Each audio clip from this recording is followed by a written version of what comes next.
Ladies and gentlemen, welcome back to the Trovo Titans Smashing Beta, where we have a 24-hour stream going across regions. Of course, we're now going in towards our third game of today. Not even tonight, because we're starting quite early today, and that will be Brawl Stars. RJ, it's a little bit different than we've seen before. We're going back to mobile, something you had a little bit of a scuffle about. Well, a bit of a scuffle. I wouldn't say that I have a problem with mobile games altogether. It's just a bit of an unknown territory for me. I don't play them that often. I think that they have a place, At the end of the day, there's something nice about mobile gaming. It's accessible.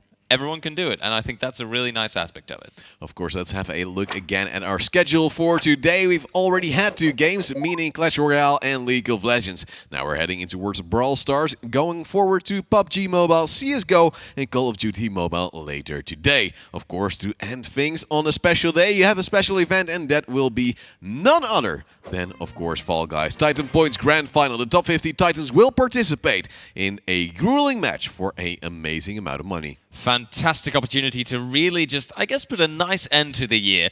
Amazing that Trovo will give those opportunities to the people participating. And honestly, I am looking forward to that Fall Guys tournament as well. It's a simple game, but it's so much fun to even watch and also to play. And I've played it a few times, and I remember the first time that I played it, I think I got 3rd or 2nd place. Ooh. No joke. Yep. And did you ever achieve any better than that? No.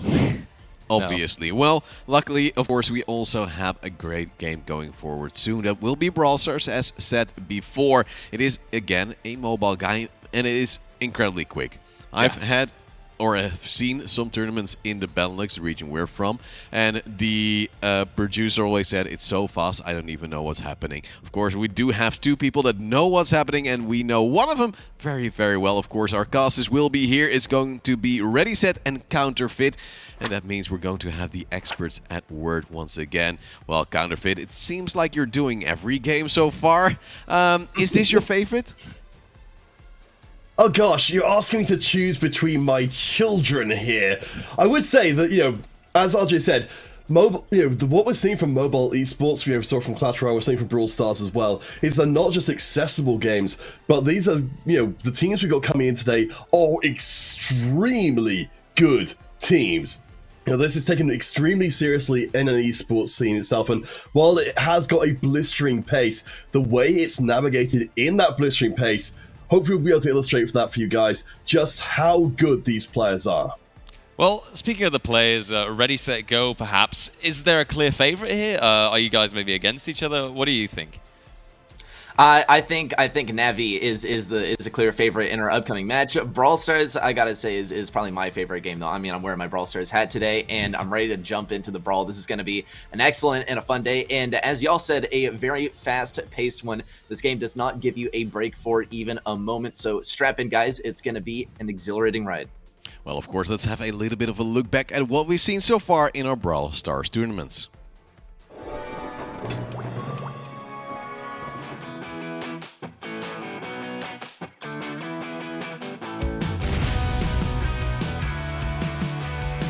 Yeah, if you're pharmacy centers right now, you're up 15% here.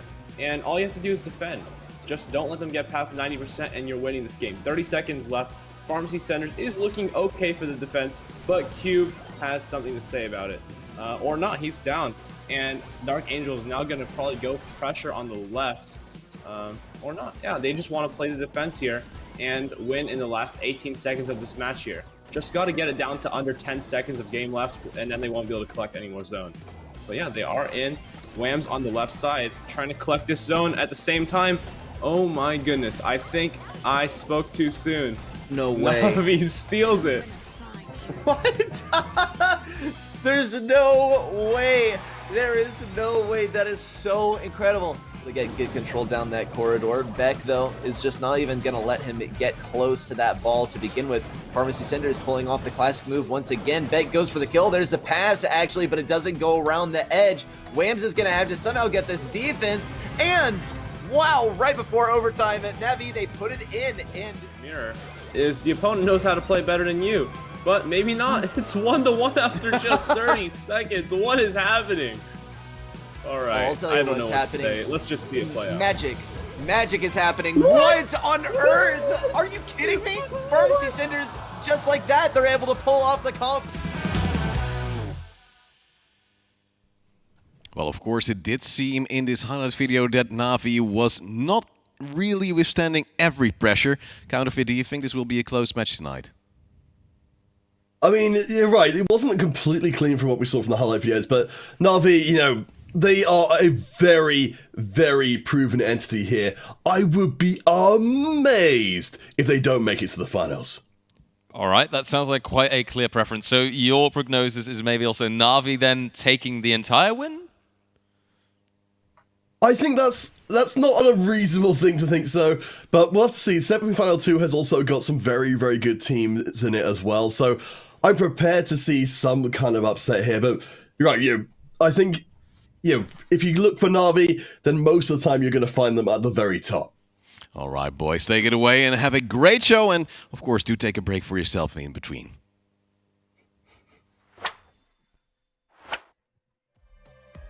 All right, ready, set.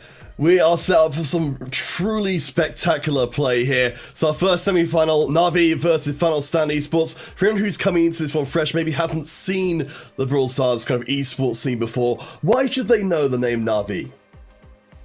Okay, Na'Vi, they're such a strong roster mechanically. They also are very, very good at predicting what the enemy is going to run.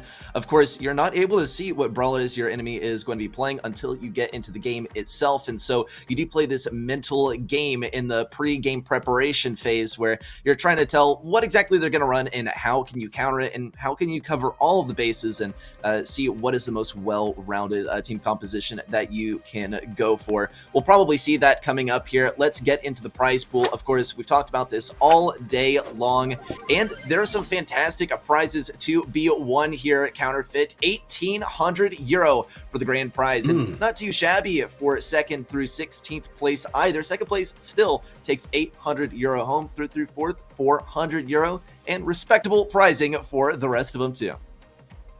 So all of our teams have guaranteed themselves at least 400. Let's take a look at the bracket to see whether they're going to have to go to grow that number even larger. Going from 400 to 800 and 800 to 1,800. So Final Stand versus Na'Vi will be our first match. Looking for the first place. Final Stand Esports, as much as they are a British-based team, and I'd love to see them do well, I don't have a tremendous amount of optimism for their chances.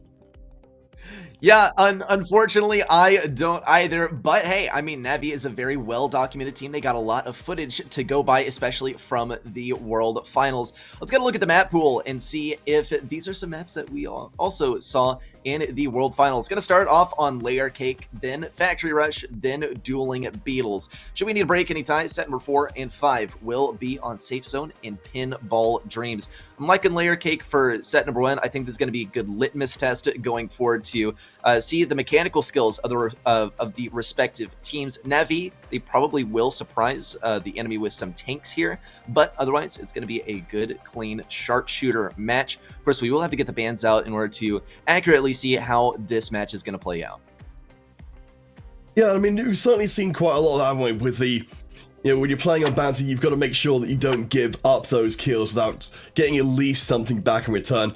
I do always like to see, a team who's coming in as somewhat the underdogs here to maybe try and mix up that formula for Final Stand to try and go for something a little bit more close up and personal. But I believe we have got those bans ready so we can see what the teams have got in mind.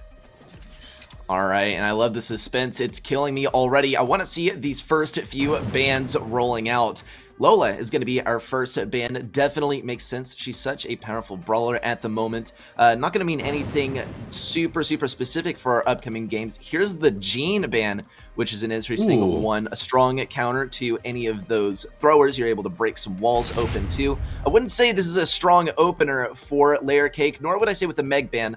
Also a pretty strong brawler. She's able to alternate between that long range when she's out of her mech to the short range in her mech. And there's the Bell ban, and that is going to mean something here for of course, Layer Cake, though. I don't know. I mean, it is going to mean that tanks are not going to be as hard countered. I think it could mean some more tank possibilities here on Layer Cake. Mind you, it is kind of the cheese strategy to run tanks on this long range map. I'm a little sad we won't see Gene in the mix. There's something wonderful about seeing an entire game being turned by just a successful grab. Meg as well, I think we'll really be missing. I've certainly seen, in my experience casting Brawl Stars, just how influential Meg can be. Yeah, she's such a high utility brawler. She has long range when she's out of the mech, so she's able to get some good pressure on lane to begin with, and then she uses her super, and suddenly she's absolutely monstrous. That plus she has her gadget to heal herself up. And also, of course, her super that she recharges is super useful for getting a whole bunch of damage in close range, especially as a last final gambit before you go down. Alright guys, I believe we do have game 1 ready, so we're heading to Layer Cake for Bounty to see if we can get Na'Vi upset here. Again, we're cursing with low expectations a little bit. As we've said before, these are some very, very quick matches. Final stand. Let's see what they got for us. Okay, we see PUGB going for the Buzz on the right side, MMA also going for the Rosa, and Jason on the Mortis. Mortis is so good for countering brawlers in close range. This is exactly what I was kind of expecting to see from Na'Vi. They are running the tanks, and I call it a bit of a cheese comp because, well, it is. This is not how you typically play Bounty, but it's how Na'Vi plays Bounty, and it seems to work. Usually they are down a single star here, but the pressure is ramping up towards Final Stand. They do get another kill here, and Final Stand is responding to this tank comp really, really well. Yeah, I'm loving this Rico here, and they're also taking away a lot of the cover that Na'Vi would otherwise be relying on, leaving, of course, behind these walls to be able to bounce those shots off. Final Stand, they're pushing all the way back here because they've got the bounties stacked up. Final Stand, they are putting on a clinic here. This is so much better than I expected. Yeah, I'm actually pretty blown away here. I did not think that Final Stand would be able to muster such a powerful defense, but it seems that just with Cyclone on the Rico, that is enough. Jason is taking a beating too from Kanan. Let's see if PUGB's able to do something. PUGB does need to charge up that super. Here goes in Jason, does bait out the super and the cycle with the bats. 1, 2 uses of the bats, and PUGB gets a big play. 14-14, and Na'Vi has a blue star. That's what we love Bounty for, the turn around potential. Na'Vi, after all that, are able to bring back a game that looked beyond lost. Now Final Stand will have to advance. Jason dancing across the front of the squad, taking a little bit of damage on the exchange. Final Stand, though, they've got the ricochets, but they haven't got the close range firepower, and Na'Vi step in at the last possible moment to take the victory. Yeah, that literally was the last possible moment, and they got the closest tiebreaker you can. It all came down to the blue star, and we even saw Jason trying to play some Mortis on defense, which is usually not ideal, but they did have to back up so quickly in order to hold on to their stars. They do rely on that pressure at the enemy side for the majority of the match to prevent themselves from losing any stars. Otherwise, they are going to go down to Tick, and they're going to go down to Rico. So I think this was really well played by Na'Vi. It was a little bit too close for comfort, in my opinion, but it is great to see Na'Vi doing what they do best. But for your side of things, you would love to see Final Stand win, and I'd say they got a very realistic chance against the number 2 team in the world following the World Finals. All right, so we're heading on to game number 2, going on to Factory Rush. Certainly, as you said, Final Stand putting up a hell of a better showing than we would have been expecting. I'm amazed that it's the semi-finals where Na'Vi are having to pull out a desperation play to get the win. Yeah, it is quite remarkable. I mean, it is a grueling fight every step of the way, even for a world-class roster. Maybe we can expect to see final stands among the number in the next World Finals. Here's the boop on PUGB. He does get bumped out of the way, and the Tick Super connects. Final Stand will be taking this lead here, and it seems that in the long-range match, this is an ideal fight for them. MMA is going to be bringing out the Gene here at mid. He's going to be looking for that pull as well against the thrower on the enemy team. Of course, talking about Tom on the Tick, this could be useful to have that pull, but it's going to be a challenge to get it to begin with. Yeah, we still see how much of a difference maker it can be. So right now, Final Stand they're going to be forcing Na'Vi to come to them again. Cyclone doing some good work from range. Keep on ricocheting those shots in and force Na'Vi to get a little chunk before they start these fights. Final stand though, they're being pushed a little bit back here as MMA doing some good work from range. Yeah, let's see Cubic on the right side. Ouch, and Cyclone is going to get bumped forward. Cubic does barely stay alive. MMA comes in just the nick of time to help out his teammate. This is a matchup on the right side that Cubic should be reliably winning. Sprout is going to 3-shot Rico and does have a massive advantage over him in the fact that he can shoot over the walls, but here goes the countdown. Will Navi be able to bring this back? They just got to get that blue star, and the pole hits the tick super. Are they going to be able to get a kill? Cubic could pressure them in. No! Cubic will go down, and Navi, despite getting a kill right at the end, will not be able to take this one off. A final stand. It is a 1-1 set. Yeah, that's incredible stuff to have. You know, it's one of those things that you can kind of write on your team resume there to say that you've got a win over Na'Vi at all. So I'm so impressed by what we saw there. And also how much that was a duplication of, you know, the first time we saw these teams playing just before. It was such a similar game, but we saw that adaptation and we saw that, you know, it's anyone's first game mode to take home. I absolutely think so too, and I said it was a litmus test, and it is absolutely proving it to be that. We've seen Navi take the first game, and you know this could definitely bring some good momentum onto their side to try and snowball into wins in the following games and the following sets. But Final Stand put up a great fight using the same team composition twice in a row. The first time it doing pretty well with it in the counter, the second time even getting the win, and the third time once again running the exact same team composition. Navi are going to be running something quite similar too. They got to get Cubic up this right side to counter out Cyclone, but we saw from the last game that that was not exactly a free win. It was not a hard counter as much as it possibly could have been.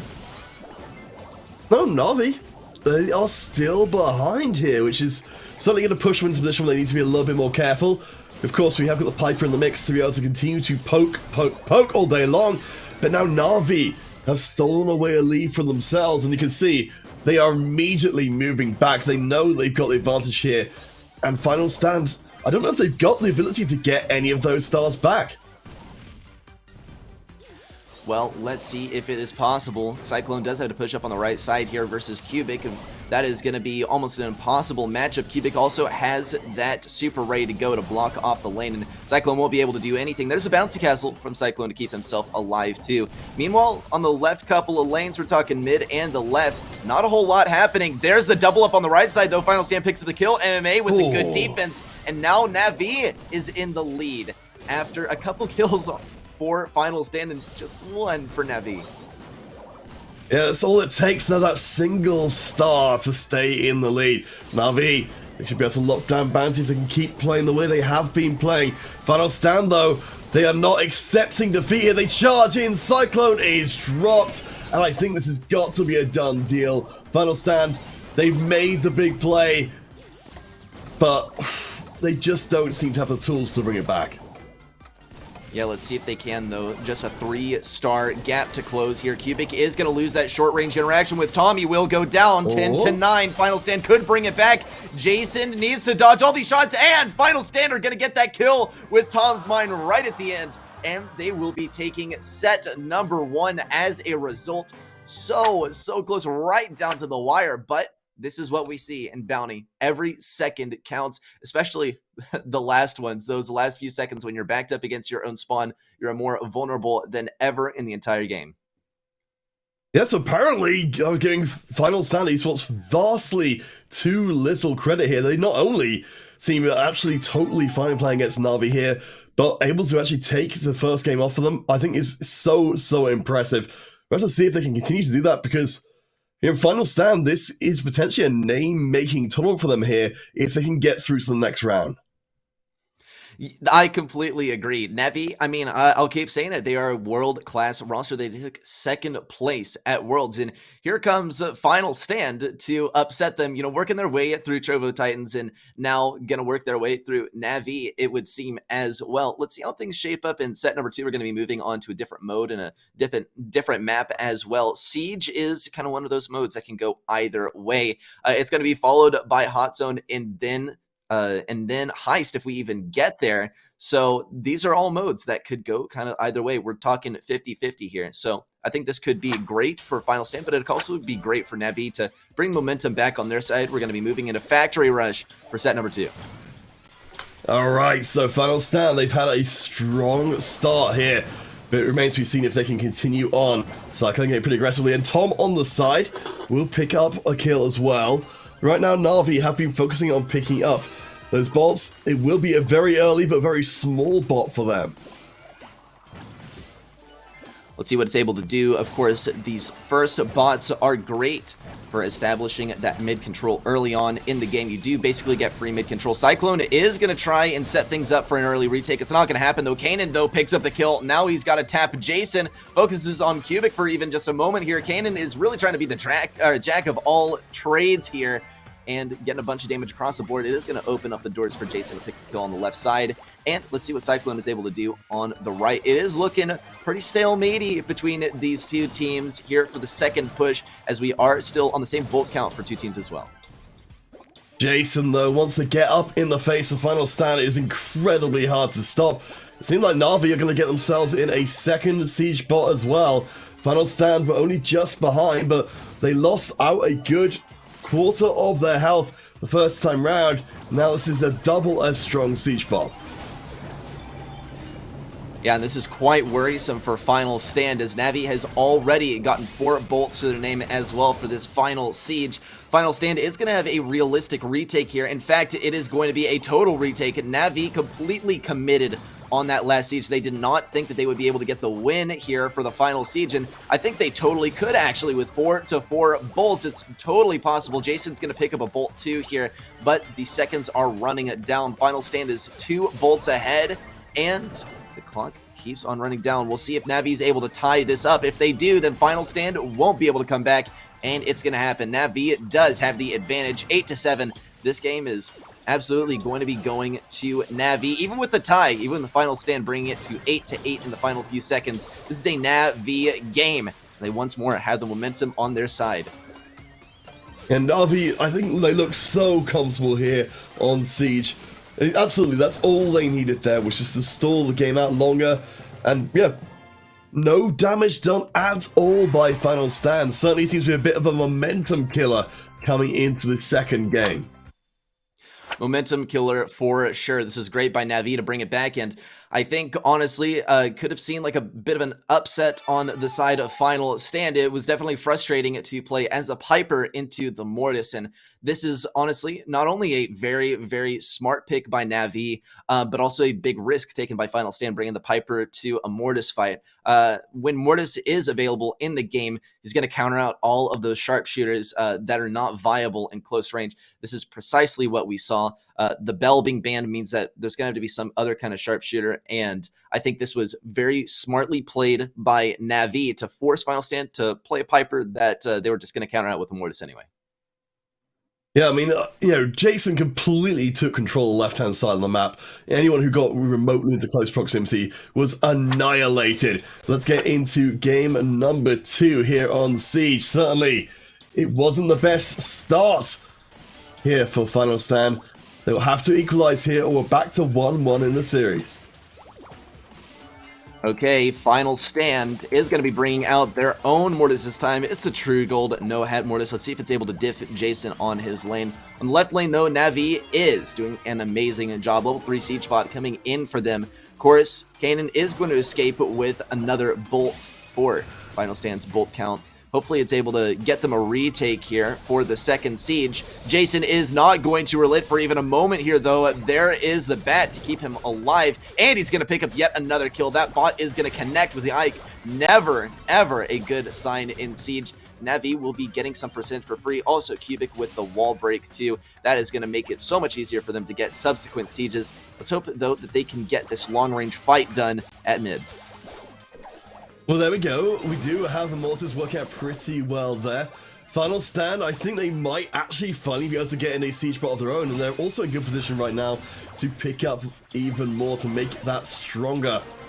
Certainly couldn't go too much worse than game number 1 did, as the PAM will be able to keep everyone up and healthy for this push. All right, let's see what Navi is able to do in terms of defense.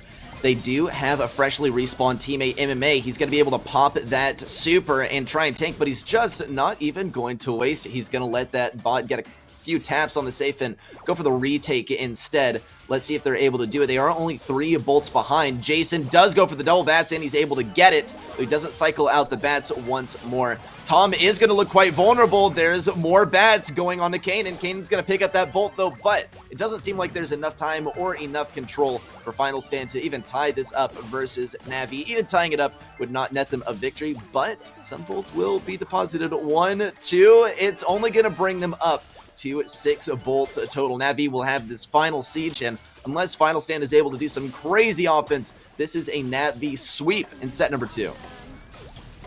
Yeah, they've looked so incredibly good here. Yeah, charging in, I don't think it's even going to be a question here. Navi definitely recovering themselves in the set. Final Stand, I think have got a lot to think about. They may have gotten that first set in, but it's going to be a long road, so we're going at least to 4 different game modes before we decide this one. That is for sure, and I'm excited for it. I would love to see set number 4. Set number 5, I'm pretty excited for it too. Should we make it there, that is going to be Brawl Ball, which is my favorite mode in the game, aside from Heist, which we'll get to see, I believe, in set number 4 as well. Here we go. Yep, set number 3 is going to be Hot Zone, though, so we got to make it through Hot Zone before we can make it to Heist. Another set, another mode that can really go either way. It's very 50-50. It's the newest mode to be introduced to competitive Brawl Stars, and I think, most players do pretty much have a grasp on it now, but the meta of this mode is very strange because the whole idea is you go to the point and you stay alive on the point, and you don't really have to have control. You just got to get your butts on the point and stay there, and that's how you win the game. Yeah, I mean, there's still always the opportunity to be a little bit surprised. I've certainly, seen a few teams try some more interesting approaches, trying to bring out the grass towards the hot zone itself. I don't know, I'd be fascinated to see here who comes out with the superior strategy. Let's get into things. Final Stand and Navi, both with 1 game apiece. This will be the difference maker. All right, let's see. Jason is going to be bringing out the Leon here specifically for Lollipop Drop, and it is going to give quite a bit of mobility, quite a bit of control for him and his teammates. The threat of the unknown is one of the largest factors in competitive Brawl Stars, and it is going to be helping out Cubic in the early game as he rotates over to the left as well to occupy Cyclone. Cyclone is, as a result, going to be forced over to mid, and still, though, does not want to really dip his toes on this point. No one does. Once 1 kill has been done for the enemy side, though, it is going to be a race for the point. Cyclone gets some good damage. Tom picks up the kill on Jason, and now Final Stand will get to wonk all over this point. Yeah, still pretty even between the two as Tom gets dropped as well.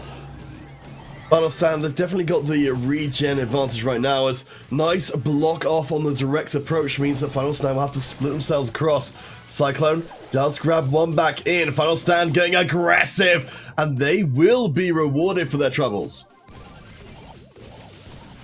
All right, Final Stand will be keeping this lead, and they're going to be keeping it well. Tom has this turret up, and he has another one ready to go at any moment. MMA has his super, though, so if he's able to get in close range of anyone, he'll be able to get a hefty amount of damage, though he is going to be slowed down quite a bit by B, and this is honestly a very smart pick by Cyclone. You're able to account for the possibility of tanks on this map, which is something that's very, very frustrating to deal with. MA still, though, will be able to pick up that kill on the flank and now looks to disrupt the point. Tom will be hanging on to his super too. Kanan will go down, and Navi now has the point once again. They blocked off mid with Cubic's hedge, though it is going to be a really tough comeback. They're going to have to consistently keep this control at mid and somehow keep Kanan off of their backline.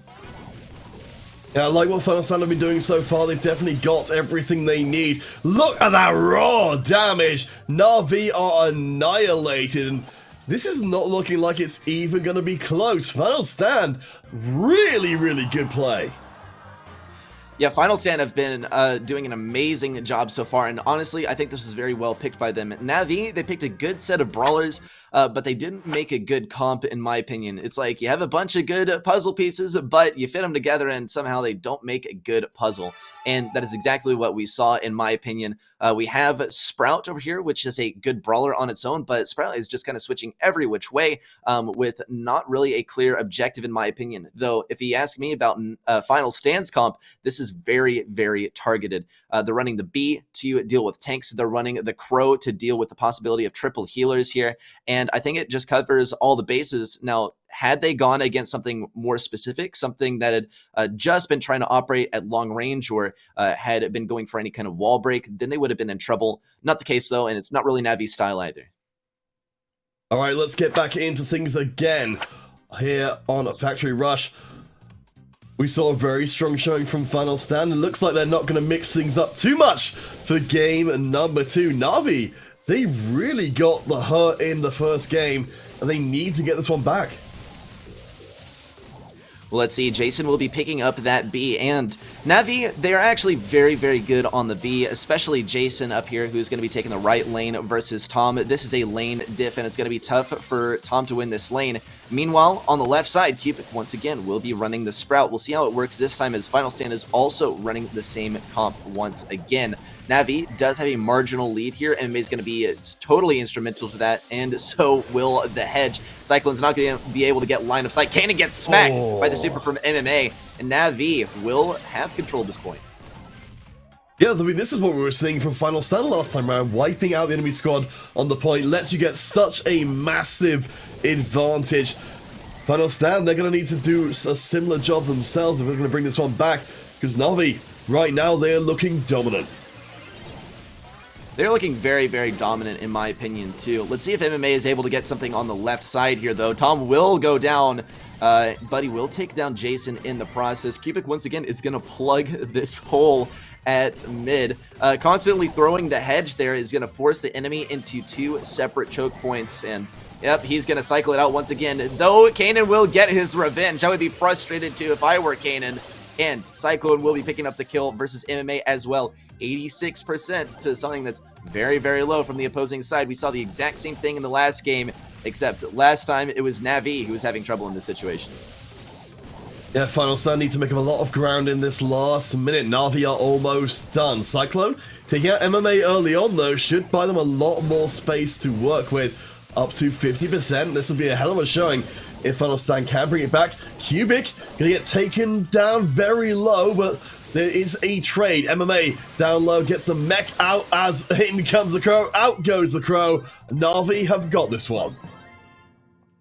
This match has been remarkably well matched. I'm honestly blown away. Navi now taking this second game of set number 3 is going to bring us to 1-1-1-1. It doesn't get more even than this until you head over to the double match point in set number 5, should that present itself.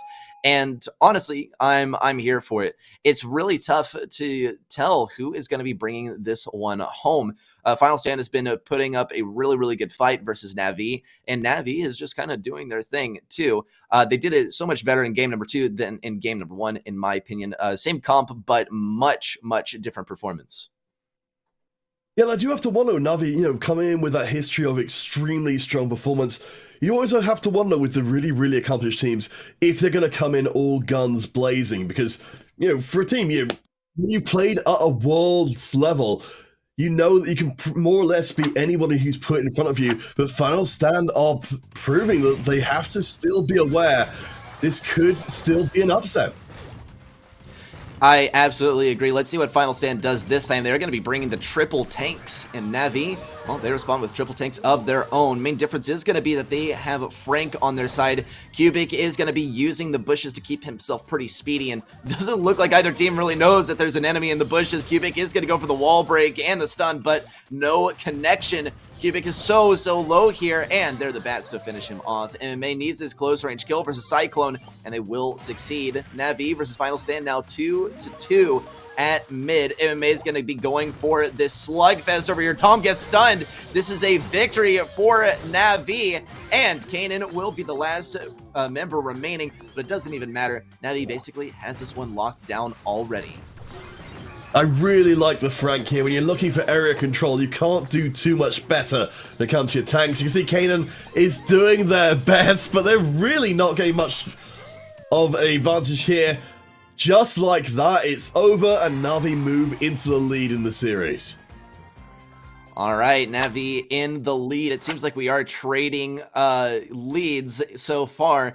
First, it was Final Stand, then it was Na'Vi tying us up, and then Na'Vi now bringing us to their own lead. We're going to be heading into set number 4 for a little bit of heist to see, well, is Na'Vi going to be able to take it all home right here and right now? It's going to be Safe Zone, a very long-ranged battle, so this is not necessarily Na'Vi's forte, the long range. They are very good on certain brawlers, especially Nanny. We've seen them just absolutely steal the show with Nanny, though they could bring out the tanks once more. We've seen reliably when they bring out the tanks, they take the dub. And so I think if they bring out like a max sort of speed-centric comp and combine that with tanks, then they could absolutely take this one. No doubt, though, Final Stand is expecting that one.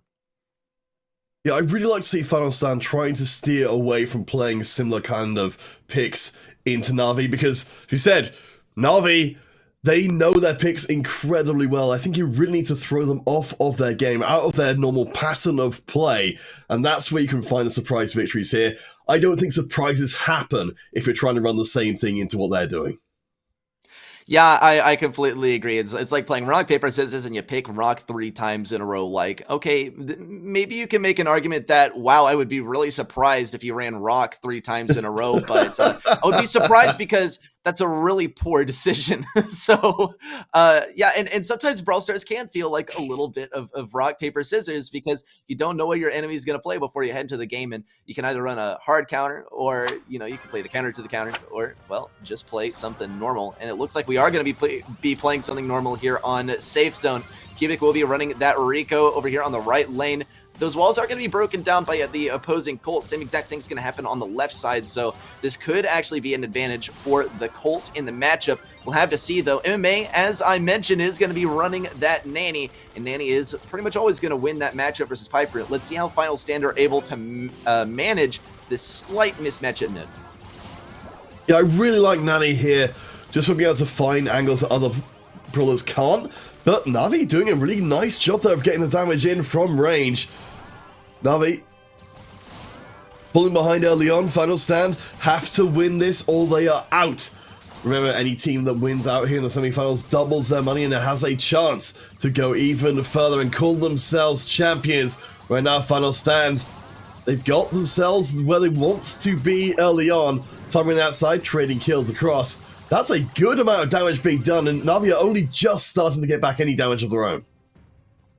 Yeah, let's see what MMA is able to do here with the peep. It looks like he is going to go for the teleport. No one expected that, and he gets a little bit of damage off there too.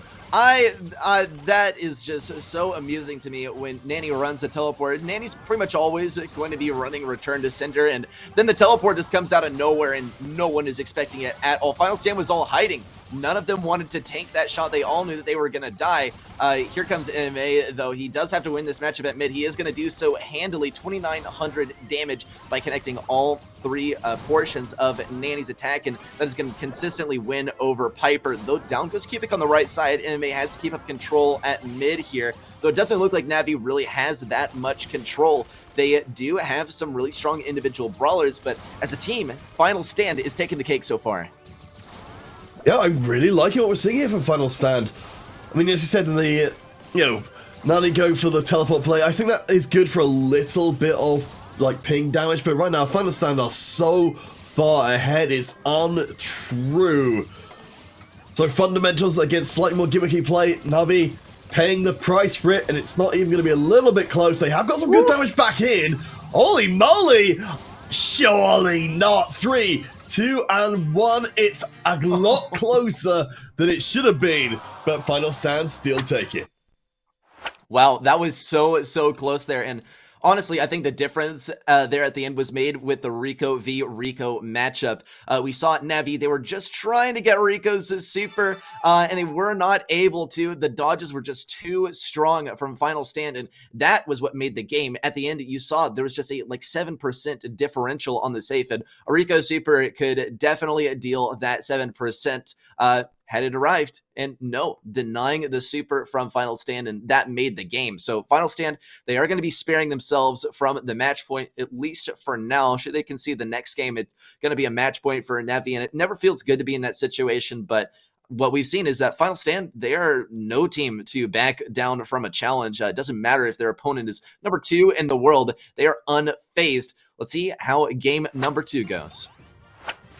All right, so let's see. Is it going to be more of the same? No, Final Stand actually going to mix things up pretty seriously for the second game, getting more in your face than we saw before from them. Yeah, this is interesting. Their strategy is going to have to be Kanan getting that first super off, and then getting the speed from Max, and then there's a Crow in here for some reason. I think they expected a Byron to be run by Navi, but that is not the case at all, and they are getting severely punished for it. There's a speed on the Tom. He doesn't have too much health. Wow. We'll see what he's able to do. He's going to heal up along the way. This is not looking great for Final Stand. Cyclone's going to have to lead the charge too. He'll get a little bit of damage on that safe, just 5%, but this is a little bit all over the place for Final Stand. They were really going for a hard counter. They're trying to outpredict Navi, but that's not really something that you can do. No, and we were seeing here, that's such a overwhelming advantage that, you know, while we have time left on the clock, Final Stand, I guess the only thing they got going for them at this point is they got very little to lose. They may as well go all out here to try and turn this around. We saw how much damage can be done in a short amount of time. They're down 41 to 77. Jason there able to body block a lot of those shots. Means that Final Stand, they're not making that much progress at all. Yeah, we'll see what they're able to do here, though. Kanan does have to hold these guys back. Meanwhile, loads of damage being dealt by Rico to Final Stand safe. Jason's going to fire away with that bullet storm. We'll see if Kanan's able to do anything, but Jason keeps on hammering away on that safe, and the clock is ticking down for Final Stand. Just a little bit more damage, 1%, and here comes the Nanny Super to take it all out. Navi will be headed to match point. So something I've noticed from Na'Vi, which we haven't seen from Final Stand, is whenever they get ahead, Na'Vi starts spamming those emotes. They definitely want the other team to let them know. It's like, oh, we don't want you just to lose. We want you to feel that loss as well. That and that's something that I can see as a tactic as well, right? It's like psychological warfare. You hit them with a thumbs down, and that's when it starts to really get to them. You say, haha, you're bad, and then you start to feel like maybe I am, and it does start to kind of eat away at you internally. Yeah, I will say Final Stand, they definitely do have a very strong resolve, and I do understand now after a little bit of reflection why they would run something like they just ran. Typically when you are up one game in a set, then you can't afford to run something a little bit risky if you want to bring it back in the final game. Let's see what they do this time. They are going to change up one pick. Navi, though, sticking with the same thing. All right, Navi worked pretty darn well last time. We're not surprised at all to see them go back to that well once again. They got good poke. Hopefully we'll see more shenanigans from the Nanny as well. But Final Stand actually getting in here and doing some pretty solid work. This is a decided game. And Final Stand grab themselves 12% without replying. Final Stand taking just a little bit of damage on their safe, no biggie. 13% dealt by MMA here, and that is going to be the strategy for Navi, is to play very carefully, play control, and pilot those Nanny supers onto the safe. Cubic, though, does go for a pretty risky one. A super onto the safe and takes it down to 79%. Great gameplay so far by Navi to establish control at mid, but the speed is going to be ramping up. They are going to lose Cyclone, though. That's a big loss. There goes BB, and down goes Kanan as well. Now the damage rains in from Navi. We'll see how much they're able to get off of this push. Ooh. Yeah, Cubic doing an amazing job there from across the water. Being able to hit the safe is so impactful. And Tom, you know, and Cyclone, they're both chasing in, trying to look for the kill. They do eventually find it, but the damage has been done. Final Stand, they need to make up so much ground here, and they are falling under the withering hail of fire Navi are putting out. Last gasp for Final Stand. They need to get the hits in. Down to 66%. Tom dancing amid the raindrops, but Final Stand are still behind. They are considerably behind, but a lot less than before, admittedly. 21% is something that's possible to deal with. Okay, maybe now 57 with a long-range BB bubble doing a little bit of damage here, but MMA does have the super. It's going to be tanked by Kanan for now, and Navi continue to take damage on their save. Final Stand, though, does have a pretty tough mid-fight here. They gotta push out, but Navi has the long-range control and way more damage output. But here's the super from Kanan. Let's see what it's able to do. They're gonna allow Navi to slip through the cracks, and the damage rolls in on their save. Kanan has to out-damage them, but it's just not possible. That is gonna be Navi taking the win here on Heist.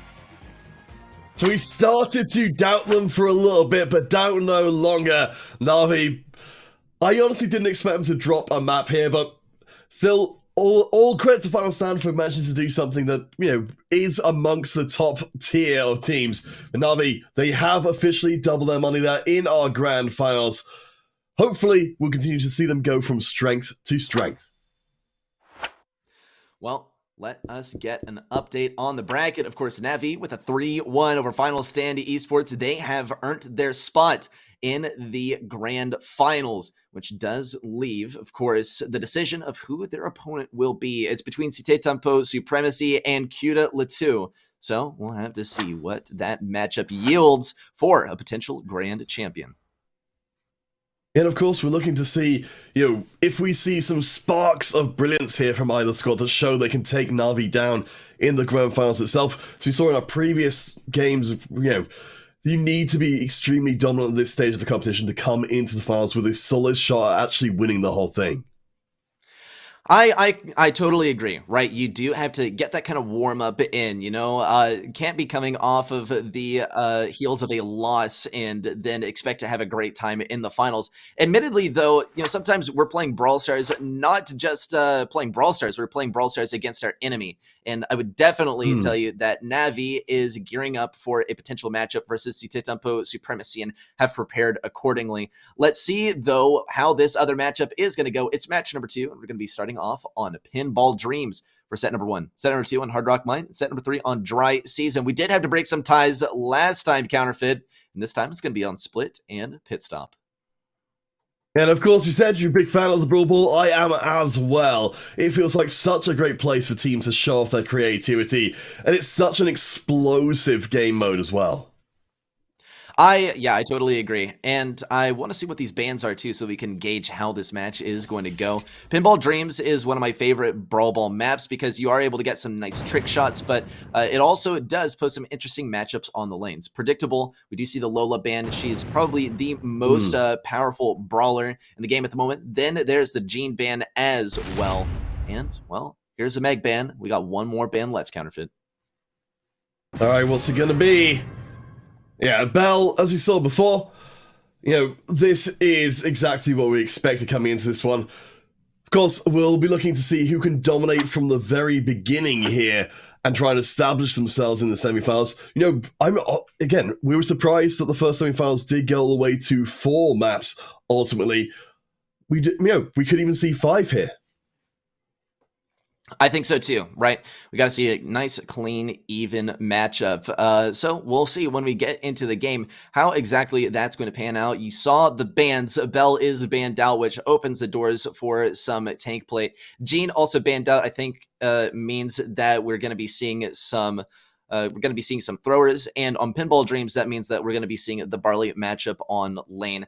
As a result, we could also see Surge on the lane. So that is another possibility to consider. We did see Surge play in our last match. It was mainly to counter out Mortis, who is also not banned. So that could be a great way to deal with some sharpshooters as well.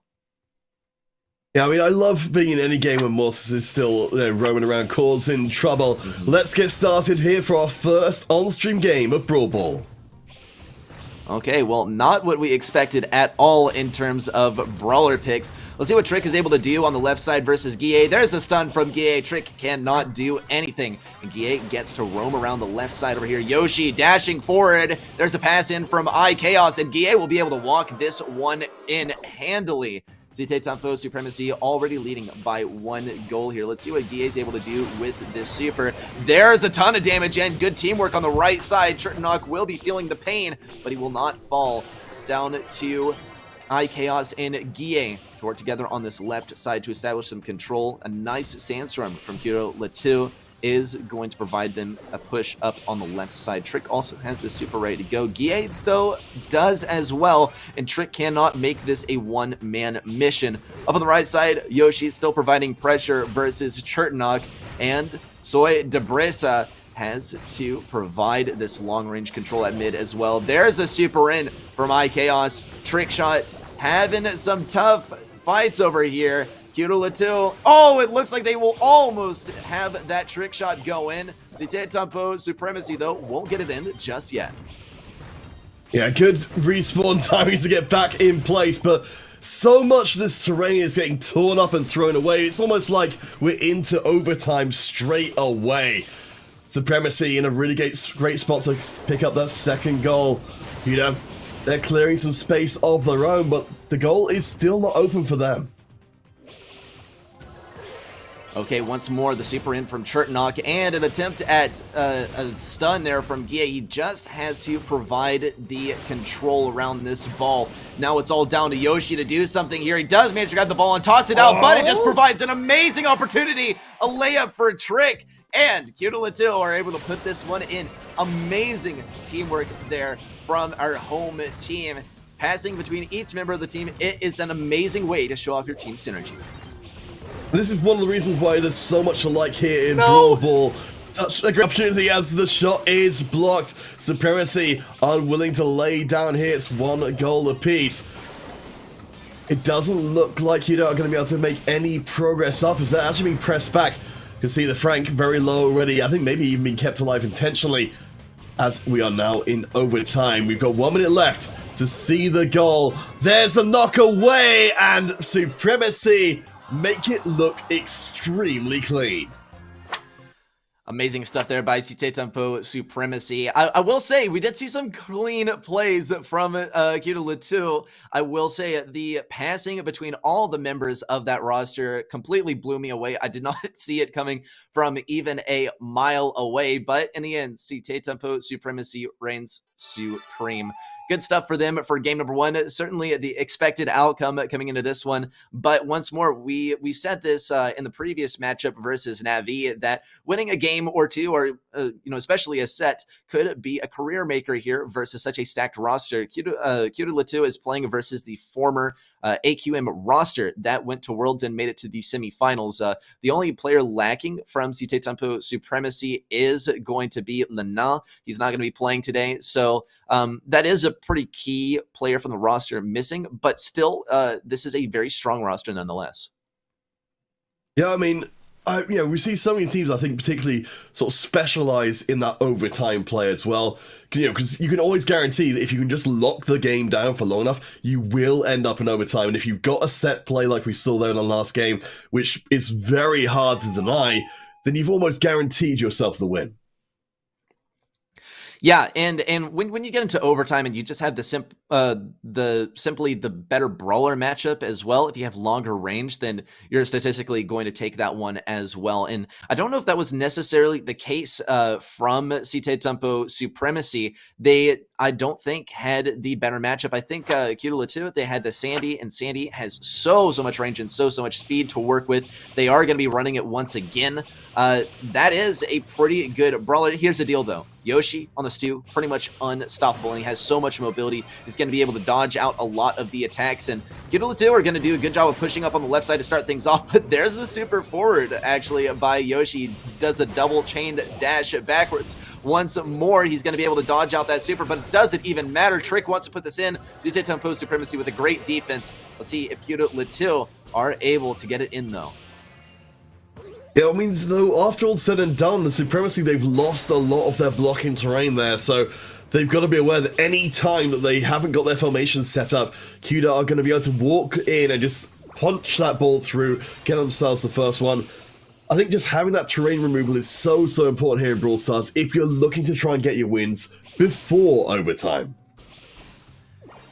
Yeah, no doubt. Let's see, though. Kyurulatu have shifted the landscape just a little bit here. It is going to give some advantage over here to Byron. He wants to get some damage at long range. He also has that super ready to go. Trick is going to have a rough fight versus Yoshi too. He won't be able to hit Yoshi at all. This is a victory for Yoshi, at least in terms of cycling out his supers one after the other. And this is actually quite timid gameplay from both teams. No one really wants to make the first move. I can't blame him.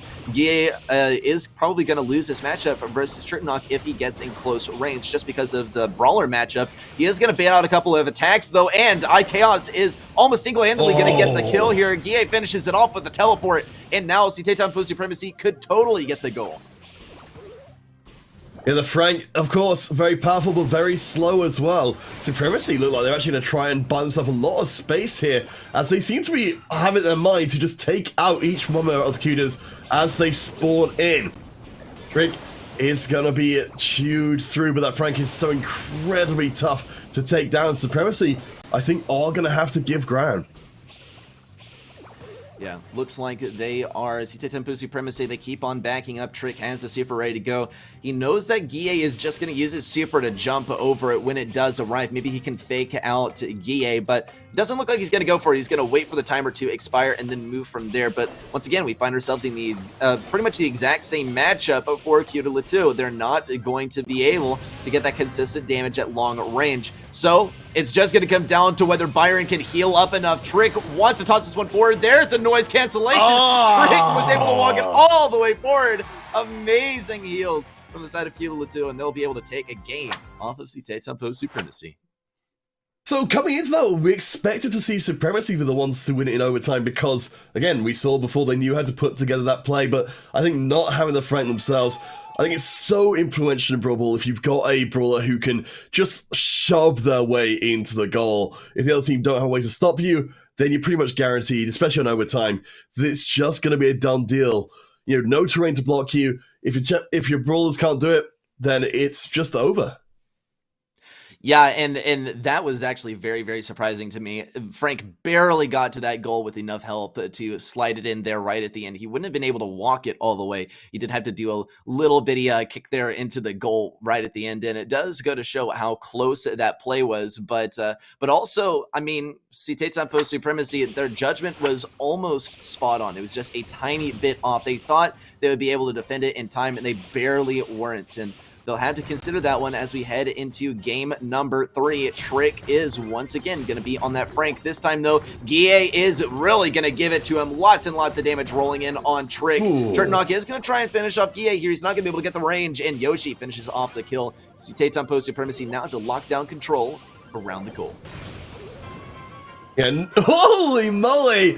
Tempo get hold of the goal, and I think for Supremacy here, the big takeaway here is never leave home without your Frank. Guille just doing such a great job there. When you win out the 1v1, you know that you're the better player in that moment. Yeah, that is for sure. I think this is great teamwork from Tempo Supremacy to put in that first goal. Now let's see how they're able to do on defense. Tricknock does have the stun combo. Yoshi stuns him first, and that is the victory on the defense for Tempo Supremacy, but only for the time being. Guille is not going to be able to get that kill onto Trick, and Trick is going to try and finish him off. He does, just in time. Tricknock is also sped up. Yoshi can only do so much. He's spreading himself thin. And there's the response goal from Q2. This is remarkable. Who could have expected such a close matchup versus a world-class roster of Tempo Supremacy? Though they do have the Sandstorm up now, this could be a great moment to push up, and it looks like they're going to take advantage of the situation. Yeah, it does not seem at all like our teams are intimidated by facing off against such illustrious opponents. Guille, though, going to try and power that one in. It does take enough damage to put them down. That's Q2.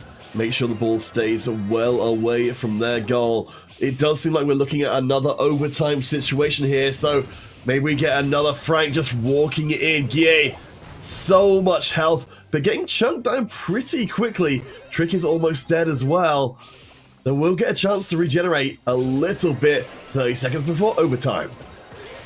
All right, Trick is going to try and put this one in. iChaos barely gets to toss it out. Guille has to be a one-man army defending here. Nope, Tricknock's able to put it in. And that is going to be this set. going to Q2.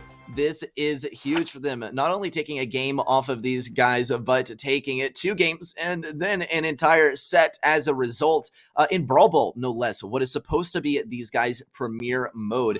This is the total momentum starter for Q2. We're going to be heading into Gem Grab after this. A much different pace of a game mode. We're looking at more control than a pure offense headed towards the enemy side of the map. But still, coming off of that win, I'm pretty confident in Q2 now.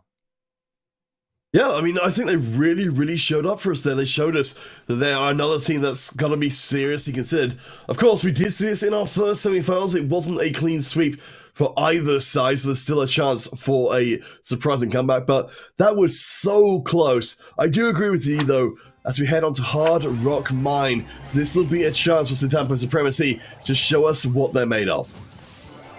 Okay, well, let's see what they are made of. It seems that they are made of Poco, Rosa, and Buzz up here. They're going to be going for the flanks around the backside. Citampo Supremacy are going to be quite vulnerable to that with their pick of Piper and Rico, but iChaos is a famed Rico, that is for sure. He is going to get targeted here by Buzz and does go down. Citampo Supremacy is kind of getting dismantled here, as Shirtnock also is going to be hanging onto these gems. All of the gems currently in the possession of Q2. This is not the most amazing start for Citampo Supremacy. And Q2 are still getting aggressively into Citampo's faces.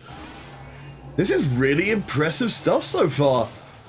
Supremacy, a little rocked here in the early going, and Chaos, you know, they went around to the flank before. They ended up getting a little punished for it. We've got the gems being spread across 2 different Q2 members. And we'll have to reset the respawn coming back in, playing pretty aggressively there. Q2 not showing any fear at all of risking those gems up in the close quarters. Q2, very early countdown. Wow, this is quite an early countdown to 10-1 on the gem count. We'll have to see if Buzz is able to defend this. Yes, indeed. The stun is just so strong, and honestly, this is an amazing prediction by Q2 on the team composition. They went for Poco, double tanks, and now typically you'll run this on a mode kind of like Hot Zone, maybe like Brawl Ball, but on Gem Grab, not necessarily unheard of, but definitely a weird one. It was an amazing pick, though. They were playing into the Piper, and we talked about this. The ban of Bell. This is going to force the Piper on the enemy side, should they want some long-range control. And yeah, this is what Yoshi is comfortable on. Typically, people are going to fall back on what brawlers they're comfortable on when they're put in a stressful situation. For Citampo Supremacy, this is a stressful situation. They're going to go to what's comfy. Q2, they know their enemy very well because, well, they are so well documented. They've been on so many different high visibility broadcasts, and it's totally working against Citampo Supremacy at the moment. Yeah, I mean, this would be a massive upset if we do see them getting knocked out before the finals itself, but I think you're absolutely right. That is what you give up when you take the center stage, is everybody knows what you are about. Supremacy, do manage to grab some early gems, though, which is something. From game 1, though, Q2, I love the really measured aggression they were bringing out there, that they would still get in the face of Supremacy, even risking gems to do so.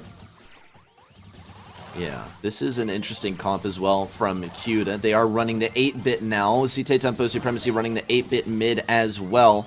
And this is going to be pretty good at countering out some of the tanks. Also, with the absence of Bell, it does permit the play of 8-bit. Bell hard counters 8-bit, and were she not in the game, 8-bit would still be a pretty popular pick everywhere. Something to consider. Now, let's look over at the right lane, though. It is going to be the Tara versus Colette matchup. And now we see the push through from Tara. Now she has those shades up. She is going to get shoved out here by iChaos. Chaos does shift right back over to the left lane, though. Typically, Rico loves to play that particular lane, and that he will do. Q2, though, still will be in the lead in terms of the gem count. There's the gem spawning on their side. Yoshi wants to get a lot of damage, and that he will. But 2 gems are all that separate Q2 and the countdown at this point. Now, Q2 look like they're in pretty good position to grab hold of a few more. For the end, we can see that's Sword with most of the gems so far.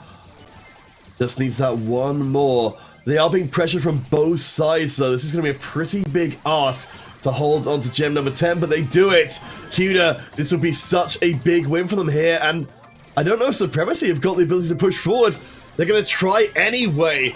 but there's so many bodies, so much terrain, so much everything in the way of Supremacy, and they don't even get close. That will be the set there and then. Wow, a sweep this time by Cuda. Unreal stuff for them. They're already going to be bringing this to 2-0 versus Tempo Supremacy, and this is an amazing way to earn and create a reputation for themselves, taking 2 sets off of their enemy here, Tempo Supremacy, formerly the AC Milan Clash roster, and now in Bounty, we're going to see if they can take it all the way home in just 3 sets. That would be the ultimate flex and the ultimate way to maybe get signed to a professional roster. We'll see what exactly happens. In any case, there's a good chance that they'll be heading on to face Navi in the grand finals. We got to get through some formalities first. That being said, also, Tempo Supremacy, they have their chance to come back. Yeah, it's kind of a strange thing to be able to say that Supremacy are a formality at this point, but I think you're right. We've seen such good play from Cuda. They definitely are setting themselves up as a team who can put up a serious fight in our grand finals. We know, though, here on Bounty how quickly the game can change. Supremacy, yeah, they're used to playing up to the very edge of the map. Hopefully, they'll be able to bring us back here and at least force out a 4th set. All right, Tempo Supremacy keeping a good lead here. We'll see if they're able to keep the control. There's a lane rotation. Trick is going to try and take on Guille on that tick. It is a brawler that Guille is known very, very well for, so this is going to be a big challenge for Trick. On the left side, though, Chertnog looks to get the lane victory versus Byron. He is going to be able to close off a good portion of the map, but in terms of dealing damage, that is going to be its own challenge. Also at mid, we see the B versus Piper matchup. That is one that Piper is going to typically win, so B has to be extremely careful here. Yeah, we can see that Cuda, they're not really making too much progress here. Such extreme range from both sides means that Supremacy, they're playing exactly what they want to. They do get a good hit onto the Piper, but I think they're going to have to close ground to actually get that extra star back. Now let's see what they have to do here. 20 seconds remain. Typically, this is the timer indicator that it is time to push in. Tempo Supremacy are going to be able to bring that up to 4 stars total. Trick has to do something, but iChaos is going to be able to get that kill too. Tricknog can try all he wants, but even B knows that it is all over. This is a comp diff by Tempo Supremacy and probably a mechanics diff too. We saw the consistent wins from Guille on the tick, and I mean this is just AQM doing what they do best. Now Tempo Supremacy, so Tempo Supremacy doing what they do best. Guille did a fantastic job in my opinion, and I think this is good momentum heading into the next game too. And I think this is particularly impressive given the context of where we are. You know, the Tempo have both, you know, they've lost 2 sets in a row, but then they come back and give us such a clean map like that. I think it's really impressive. It speaks to how much mental resilience is there that they can still come out and perform. You know, a lot of teams are going to crumble under the pressure when they say, you know, our backs are against the wall here. This is basically a done deal. I think we were kind of calling it before even the set began. It was likely for that exactly to be the case, but they're coming out all guns blazing. Honestly, I think they look so much better. I feel almost certain that we're going to see a 4 set here. Yeah, I agree too. I think Tempo Supremacy had this one in the bag, and now we have Yoshi on the Sprout, Guille on the tick.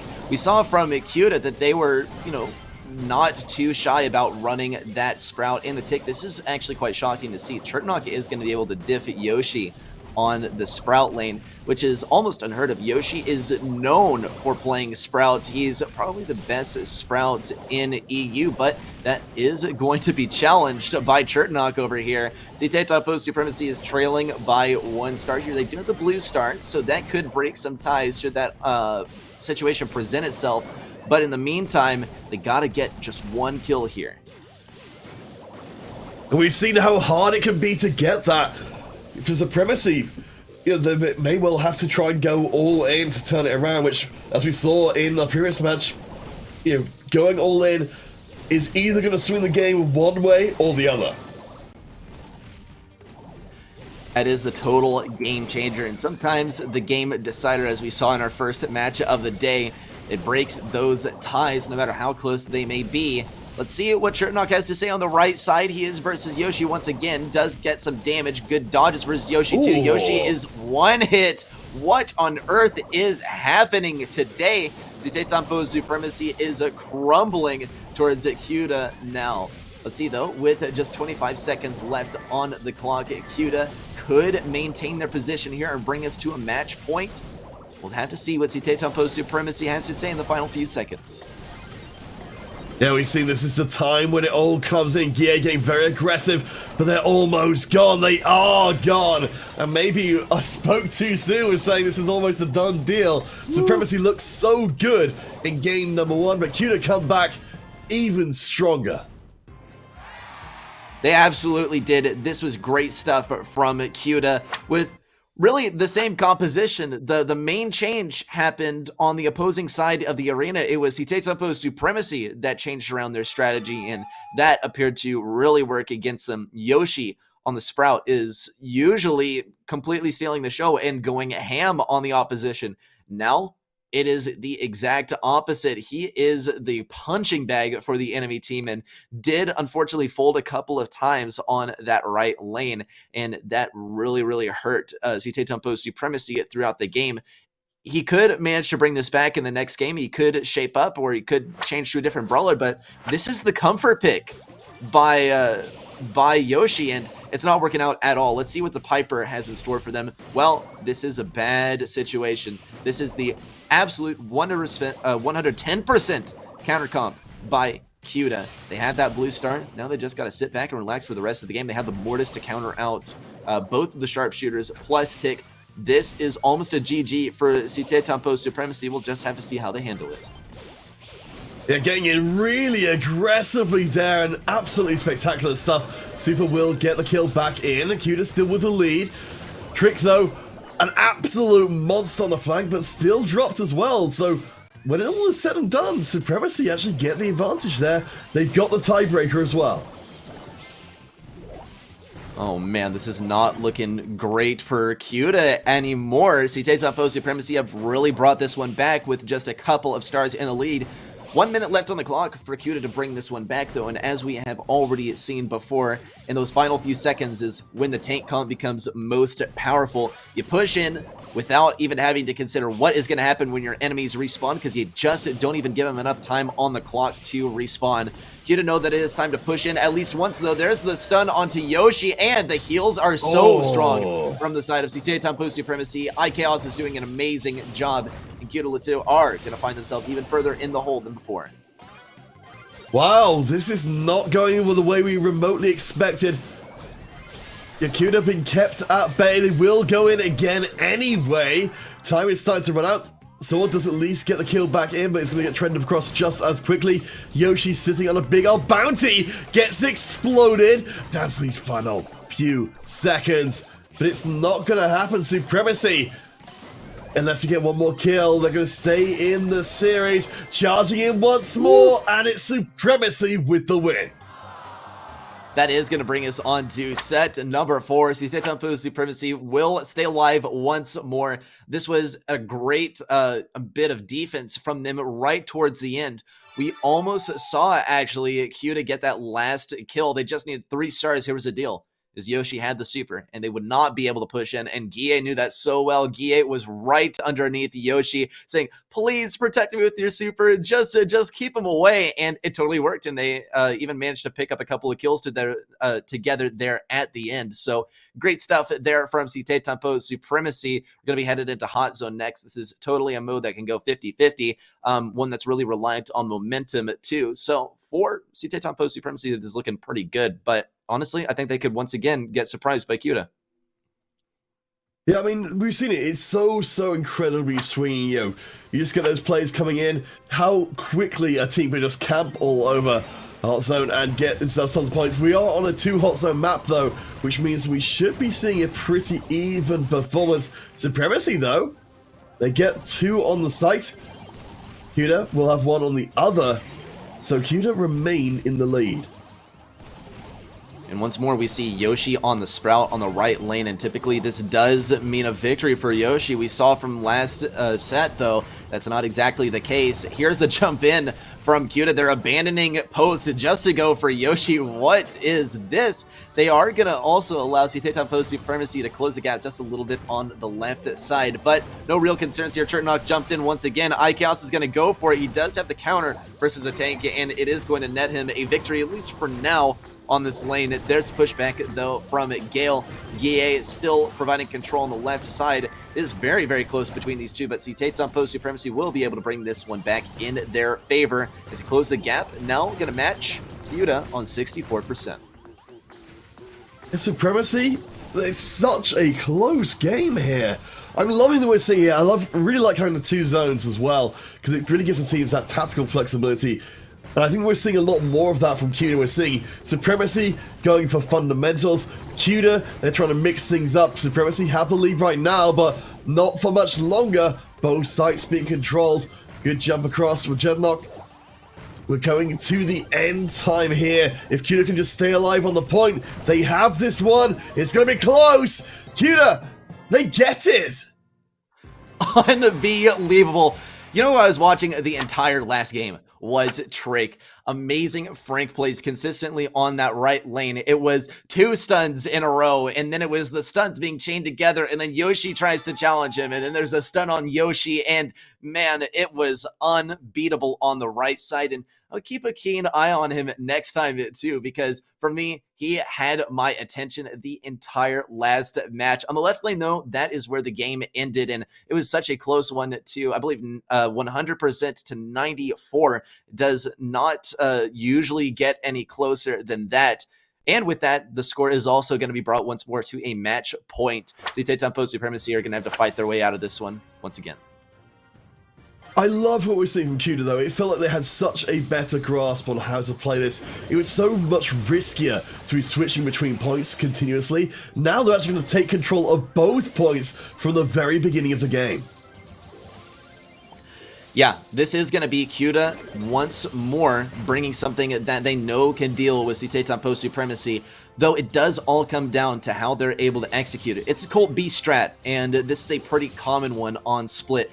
You use Colt to get that free wall break at the beginning with Silver Bullet. He's going to break open this wall once again. Turtnock is able to finish off iChaos with that assistance too. But Trick is going to whiff the super just a little bit. Yoshi does manage to get the kill. He only hangs on by a thread, but you can see why the strategy works. You open up a large space, and you play brawlers that benefit from the large space. Those Titan Post Supremacy are doing a good job of bringing this back. Here's the deal. If you're able to get good dodges, then it doesn't even matter that there's a wide open arena. So Titan Post Supremacy are doing a good job of closing the gap here, but Cuda still leads. Yeah, I really like this. Again, Cuda are showing that even with a different approach, they're able to poke from range, take that Frank down. And of course, when you're big and immobile, it's so hard to deny the poke from coming in. Supremacy, they're making a final run in. Nice use of the walls there to buy themselves space. Cuda are trying to get back on site, but they're not going to manage it. Supremacy? I didn't see this one coming at all. They equalize. This is the equalizer, and it was so close to Cuda. They just had to push onto that right point, but the one wall that they didn't break open, Guille was clinging onto it for dear life. And that is always the most frustrating thing, is when you break open walls, you say, I worked so hard to break open all these walls, and of course you're going to stay behind this one little obstacle. And Guille goes, yes, I am. And it worked, and it worked so well. And he was able to diff 2 brawlers on that lane too, and it netted them the win in the end.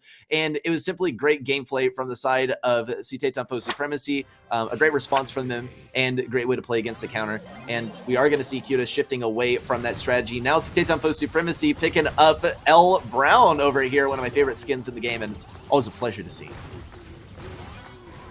All right, so we've got one last decide here for Cuda. If they win, they go right to our grand finals, and they do win out this early trade.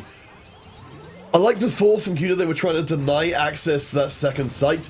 In this case, they're actually going to be driven back again. As you can see, Rico's having a little bit of an awkward time trying to land the shots as the Franks brawl on the left-hand point. Cuda do win out the trade ultimately, though, and they've got unrestricted access to the right side.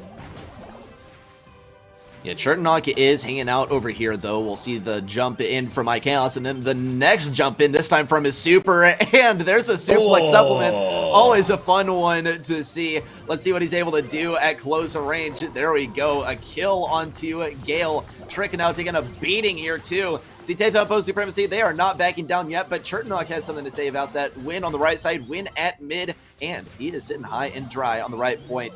Kuda once more going to do this thing that you mentioned, Counterfeit. They are going to switch between one point and the next.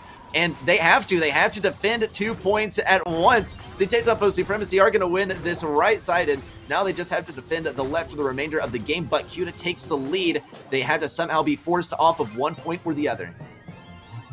They're not going to be, though. Kuda with an absolutely massive lead. Well, a massive win, rather, not a massive lead by any means. That means they have booked their place in the grand final. That's amazing stuff. What a huge pickup for them. I'm not used to a hot zone match ending that quickly. I'm not used to seeing the 2 zones being captured at once so quickly. It caught me a little off guard, but hey, leave it to Kuda to surprise us, taking the win over Post Supremacy, and yeah, now netting themselves their place in the grand finals versus Na'Vi. If they are going to surprise us, this would be where the grand finals, they'll be able to get not only that €1,800 prize, but also a huge amount of reputation from taking down Na'Vi. It's going to be a huge one for sure. Yeah, I mean, this could be the day, as you said, there is the makings of a team. I think Na'Vi, I don't know how comfortable they were coming into the finals, but now knowing that they're facing a potential giant killer team, they've got to start to sweat just a little bit. I would be sweating too if I were in their position. I think that Na'Vi were definitely preparing for a match versus Post Supremacy, and now all of that preparation has been thrown out the window. Let's see what maps they were preparing for, though. The maps were always known, so they have some probably specific picks for this one. Nuts and Bolts is going to start us off, then Split, then a Hot Potato. We are guaranteed those. Set number 4 and set number 5, though, will break any ties. Those are going to be Shooting Star and Gem for it. I mean, we certainly know that having Hot Zone amongst the first 3 sets, definitely going to be some extremely good news there for our underdog team of underdog squads. Kuda, they've got themselves a solid chance here, but we'll see what the bans are going to be, because that's going to make such a big difference here in our grand finals. No doubt. Let's get those bans rolling out. Lola as the first ban. Second ban coming in is going to be Mortis. That is going to be a big difference. We love to see him slashing and dashing around the map, but we also like to play sharpshooters, and we saw how strong those counters can be, didn't we, Counterfeit? Oh yeah, absolutely. Meg as well. I mean, it kind of makes sense. And Frank, this is already going to be a massively different finals than anything we've seen before. Such big bans for our finals means that the teams are going to have to mix things up considerably from what we've seen already. But yes, that's the consequence of having both sets of graphics available for these eventualities. Certainly, Kuda, hopefully they won't take that as too much of a bleak omen for their chances here, but certainly in Siege, Na'Vi have gotten the early advantage. Though, doing a pretty good job, Kuda, on making sure the damage is, I was going to say minimal, but actually, oh my gosh, down to less than half already. Yeah, this is a big first push in from Na'Vi, and I would attribute this mainly to the brawlers that they had picked. Jason is going to be locking down this lane as Sprout, and he's also going to be able to get good, consistent damage on that Ike when the opportunity does present itself. Kuda will actually need to win a Siege here, though. They might be able to do it. They are going to have a rough time at mid, though. Alex is going to be the largest proponent of that, especially with his stun and his mobility. There's a level 6 coming in, and it's going to give Na'Vi also the control of mid. They are trailing by 4 bolts, but Kuda still could find themselves in a rough situation for the final fight. If they even make it there, Na'Vi, they're not going to stop. Jason is looking for so much damage, and he is going to lay so much. That say 14% remains, and he's going to look for that Yoshi wall there. Unfortunate positioning. And we call it the Yoshi wall because it was invented by Yoshi, who, mind you, was just taken down on the Sprout. So it's something to consider for how strong Kuda can be on the Sprout. Oh my gosh. I mean, at least Kuda's second defense was stronger than their first, but It's going to be very tight towards the end. Bolt's going to do it. And it goes to Na'Vi. They don't even need the siege bot. And they get that first one in. These are gathering storm clouds here. Na'Vi, they're revealing their final form. Oh boy. It's a very tough spot to be in when it's such a blitz in game one. Yeah, such a bliss, and we started off with an Omen too, and then we had the Yoshi wall coming up too, and yeah, we called the Yoshi wall because it was invented by Yoshi, and we saw the perfect execution of it there right at the end. You're able to do this on nuts and bolts specifically, and it worked so well for Navi. They were able to play so well on the Sprout. And let's see though, Cuda are going to be bringing out the Buzz this time. This is a good pick in my opinion. You got to have a brawler that's able to pick up these bolts. With the Mortis ban, it's guaranteed that you're going to see Buzz to start things off on Siege. And this is a strong start for Navi once again. Total team wipe at mid. Not looking good for Cuda. Now Cuda just seemed to be completely overwhelmed last time round. We saw more than half of the health being lost immediately. Hopefully, it will be a stronger defense from Cuda this time round, because they know how much danger they're in. Nice super to clear the way. Na'Vi, they are all business right now. They are full commit in. Holy moly! No way! What? Well, one push, I guess. I mean, this is a one push strat from Na'Vi. As soon as you see the Barley in play, you start to think to yourself, they could get a one push in here, right? Barley with extra Noxious is going to get so much damage on stationary targets. And yeah, Ike is stationary, right? I think the same day that the Ike moves around will be the same day that pigs fly. But Barley is able to get so much damage on that stationary Ike. And we could see it happen once again on Heist. But first, we're going to have to move along to Hot Zone to see if Cuda can break this momentum on the side of Navi, because after a one push on the first bot, there's almost no coming back. Yeah, I mean, at least, we've seen some really good play for Cuda so far. So if they're going to be coming back, I think this is the set for them to do it. Na'Vi, though, they are absolutely relentless. I mean, they're showing why they've gotten as far as they have. There's no hesitation whatsoever. Early advantage to Cuda, though. But losing out a member, it's traded back straight away. So it's still up in the air as to who's going to take the early advantage.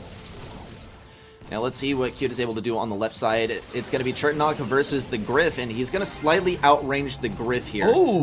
Griff is great at breaking open the walls, though. It's going to be a little bit suboptimal. Yeah, on the right side, we are seeing a total difference in power. Cute is doing a great job of defending things and playing offense when they need to. A good strafe there from Alex on his super will net him a kill as well. But now it comes down to Cuda to defend with just one brawler on the right side. They're majorly outranged, but they're dealing with it very gracefully. Yeah, I mean, this is what we saw from Cuda before. They seem to have a really good fundamental grasp on what they need to be doing at any given time. Na'Vi, though, are going to make up a lot of ground. But Chertnock does get the kill back, and Sword a second as well. Na'Vi, I think they're in real trouble here. They are in real trouble, and take a look at Trick also stunning Cubic there for just a moment to keep him away. He's going to be playing around the single sandbag. Cubic says, nah, get rid of it. Trick says, okay, here's another wall. Shoot around that one, why don't you? Chertnock is going to help with that as well. Trick is able to capture this zone on the right side, so now it's all about that left zone. And it looks like it might already be done, and Dustin Cuda will be breaking the momentum and getting this win. Oh my gosh, I'm such, as much as we're coming into this for the underdogs, Cuda definitely that. It's a sigh of relief for them to be able to come back and get that first game. How crushing it would have been if that had been another Na'Vi coming in with a steamroller. Yeah, it would have been a steamroller, and it would have probably gone into set number 3 too, because once you have so much momentum on your side, it starts to weigh mentally on the enemy team. But if we've seen Cuda do one thing, it is mentally reset between every single game. It doesn't matter who they are facing. They keep their cool, and they get great predictions on the enemy side, as we saw in match number 2 for the day. And match number 3, I wouldn't say the predictions are super strong, right? In fact, I don't know if we've seen really predictions at all, especially now that we have the long-range comp.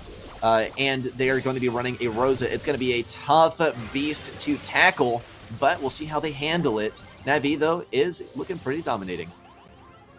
Yeah, nice start though. Chudnok does get some good damage back in, and the second as well. Coming by way of sword.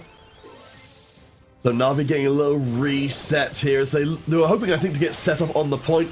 But they will force it out anyway. Jason getting the deployable taken out straight away, but Na'Vi are still getting back that lost ground from early on. Cuda needs to respawn in here. They're going to need to make a very big take back here, or Na'Vi have drawn the set even. Yeah, really the thing here for Cuda is if they're just able to stay alive and make their way up to the point, because Na'Vi are going to have to back away a lot. They are very long range, but they're also very, very low health, and that's going to be their main way of pushing these guys off. It's not going to happen in this set. There's just no way for, or rather in this game, there's no way for them to bring it back at this point. Na'Vi is going to be bringing this to a 1-1 set. Cuda could tie it up if they get the win in the next game, but otherwise, we're headed into a set number 3 with a whole lot of wins on the side of Na'Vi. And what was that we saw again? Na'Vi fitting themselves a little bit more. The emotes start creeping back in again. We're suddenly back to being a confident team after being like, maybe these guys might be a little bit more than we can handle.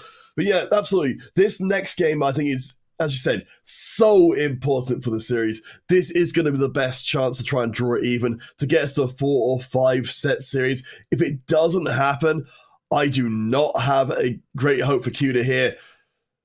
So it needs to happen, and hopefully we can see, if not a win, then at least a very close game. Yeah, I think the absolute best situation for Cuda would have been to take the first 3 sets in a row, all 3 of the sets where they would be able to diff Na'Vi and get a little bit of RNG on their side. Not at all happening off the beginning of this game. Cuda is going to be trying out this wall break strat for themselves. It is a mirror match, and yeah, I mean, if you can't beat them, join them, I guess. They stole the comp that Na'Vi is running. Maybe they had a bit of a premonition that Na'Vi was going to run the same thing once more. It's not going to be working out super well for them, as the comp theft usually doesn't. Na'Vi will be leading by a massive percentile, now topping 70%. And that's the problem with Hot Zone as well. When you get behind, there's no way a lot of the time to stop your opponent from keeping on scoring, even if you're sharing the point.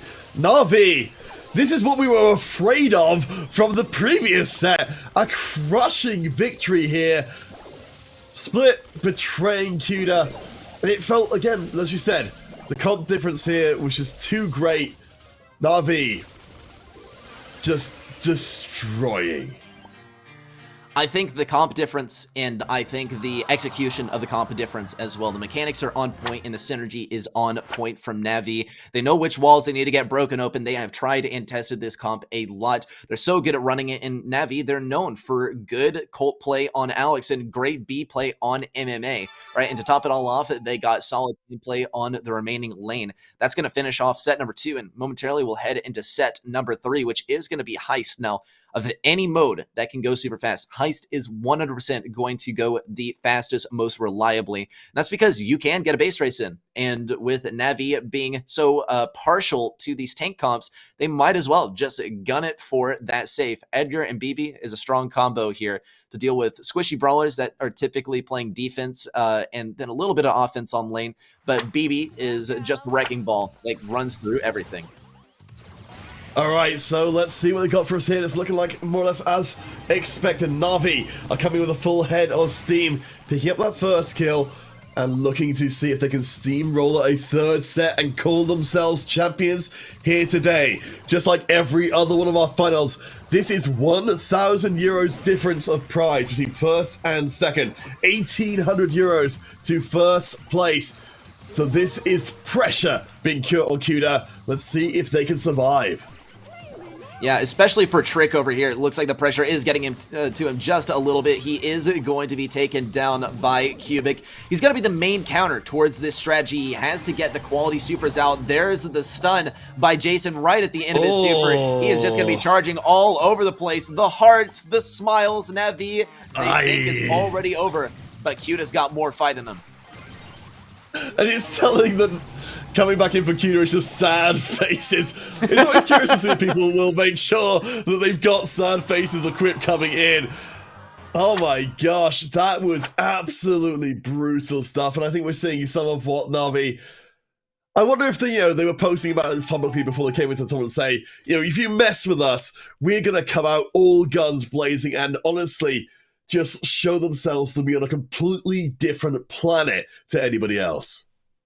Yeah, and it was the Bull pick for me that shows that they are just charging in full steam ahead, quite literally too, as Bull was getting lots and lots of value there with the bulldozers. So I think there's a chance we could see it once again. I mean, Cuda, you saw them with the Colette pick, right? They were very, very much expecting the tanks, but they just weren't able to deal with it, unfortunately. Cuda, they're going to try an even stronger strategy. Wall break, tank counter, and an even bigger tank counter on the right side is going to be Griff breaking open walls once more. Navi, they don't seem phased by it. There's a happy pin from Cubic. They are just going to try and fight through this counter and see how it works. All right, Cuda, we believe in you. You just need to show us something a little bit more. I'll get you a couple of kills in, but the problem for them, of course, is we're so deep into Cuda territory, even when they're getting kills, they're not getting any damage through. Yeah, and there is a ton of damage, nearly 10k dealt solely by Bull. Navi, they're going to be able to farm up these supers on Bull and then rush in repeatedly. That's going to be their strategy. Meanwhile, Rosa, all of her bushes are going to be destroyed by Colt. Let's see what Cubic is able to do on offense versus Chertnock. Yep, there is the cycled out super from Griff.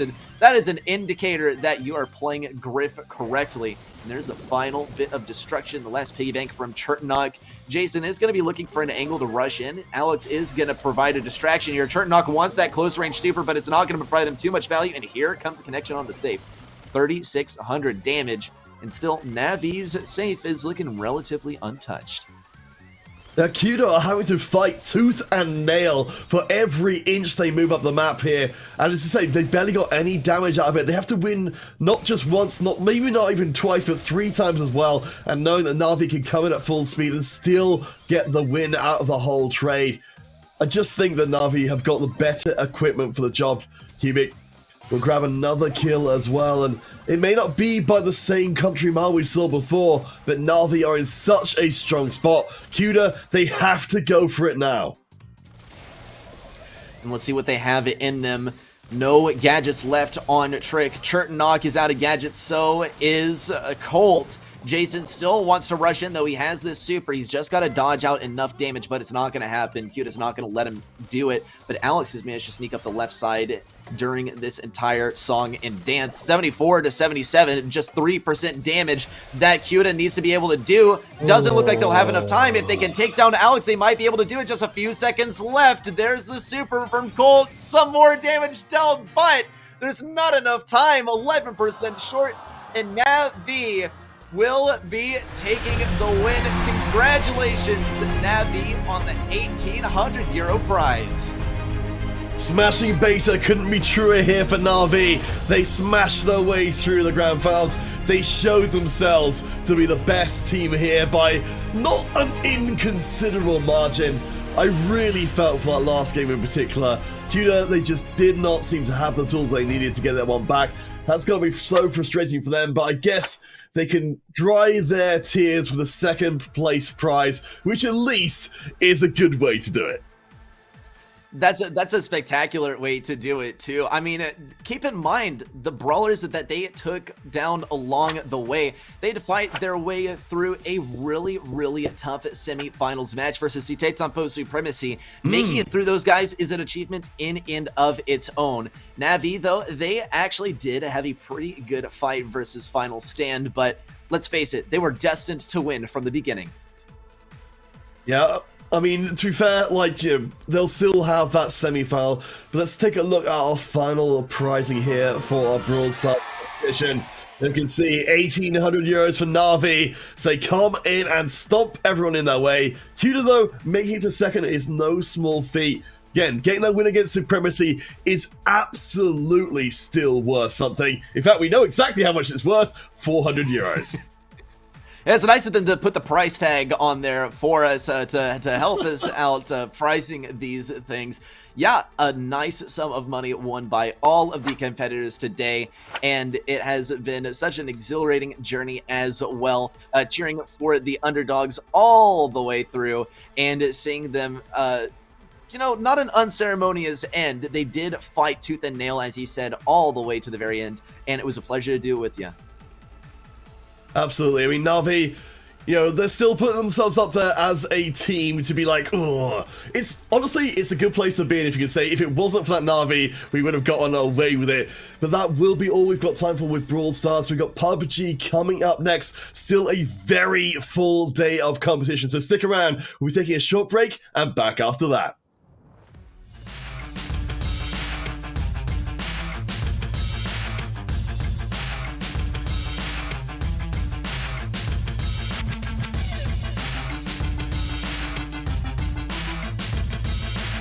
Let's go.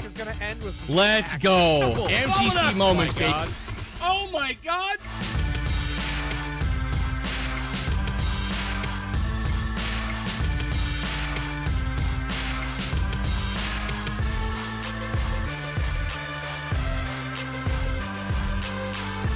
Everybody in his power bank is for $1,000 a month. So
Welcome back to Trovo Titans Smashing Beta. We're having a 24-hour stream crossing many regions. Of course, we're starting with Europe. We're taking a look at some amazing games, 7 in total, and it's time for PUBG Mobile. Unfortunately, due to us having a tight schedule, we have to throw it out to Latham at a certain moment in time. The first game has already started, but that does not take away from the action that is happening already, and of course, the money we're paying out. I mean, look at it like this, PUBG, it's a bit of a slower-paced game, so we're just getting right on top of the action the moment that we do get into the game. So don't worry, you won't be missing too much, and there's some lovely things still up ahead from what I've been told. I believe that there's also a schedule where we can have a look and see what else there's up for grabs and up to be played later on tonight. Of course, as said, PUBG Mobile to start off with now, CSGO following up later, a Wingman tournament, and then COD Mobile also as the last one. But, my dear Chaldrick, there's a special event over there, I see. And the special event is, of course, Fall Guys, the Titan Points Grand Final, with the top 50 Titans to be invited and participate. A lot of money still up for grabs for, of course, the best players who have collected Trovo Titan Points throughout the year and have thus qualified for this tournament. Well then, it does now mean that we still have to wait for the Fall Guys, but we don't have to wait all too long still for the PUBG Mobile. Of course, we first have to see the format as well, because of course you need to know how we're going about it. And of course, it's not that hard at all. It is a Battle Royale, as you might know from PUBG. 2 rounds, placement is in points and 1 point per kill as well. Players are all qualified via earlier tournaments, and I'm very curious who will be the victor in the end. Oh yes, we'll have to see. There can only be one, of course, because it is PUBG, a solo game. And here you also see the prize pool, 1,800 euros for the first place, second place to get 800, third and fourth 400, fifth to 8, 200, and ninth to 16, 100. That's a lot of cash up for grabs, honestly. Really, really nice. Yeah, Trovo has been quite generous with the prize pool so far for the Titans finals, and I'm curious to see who will take the brunt here in PUBG. Of course, as we said, the first game has already started. You luckily also said it's sometimes a somewhat more slow-paced match, so we're getting into a closer zone, meaning we have some more action. It's time to go in towards that first game for as long as it might still run. We'll have to see. It's going to be exciting. Diving a little bit ahead of the action and looking at a player, weapon in hand. I believe that's the DP28. A great weapon to spray down with. Camping a little bit on the edge of the zone, from what I can see. They're playing it safe and moving right along with it. Because as we can see, well, it is right on their heels. Yeah, of course, this is in duos, as we do now see Team 13 moving along. A down comes in favor of a German player, which is, of course, is in great joy of our production crew. Slowly but steadily, the players are trying to move in, because the new zone, of course, also known. And we see the Germans actually getting quite some kills in the meantime. Oh, indeed. And what a force to reckon with. I believe that's also the Austrian flag that I can see dealing out some damage. And it reminds me of the many, many times that I've played PUBG. Later at night, usually, in my case. And then trying not to rage as well. It's always No. a good attempt. Some beautiful vehicles. If you could buy one of these buggies, would you be happy? Absolutely. Without a doubt. Sorry, you sparked a memory in my mind there. No. Yeah. I remember this one time, and this is years ago. I was actually playing PUBG really late at night indeed. And this was like, I'm talking 17, 18-year-old me. I got a little bit invested into the game. Just like this player might get invested into a potential fight, but it doesn't look like it just yet. And, well, as I got it, yeah, that's also always a struggle. As I got invested, I was making, quite a bit of noise.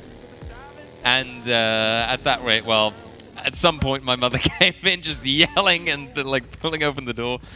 Well, you shut up, yeah, finally! yeah, no. It's 1 a.m. in the morning! Yeah. Like, can't that be a little bit quieter over here? Oh, good times, good times. RJ at its peak performance. In the meantime, we still have 25 teams still alive, as well as 45 players now, as Scoops does get a kill in the meantime.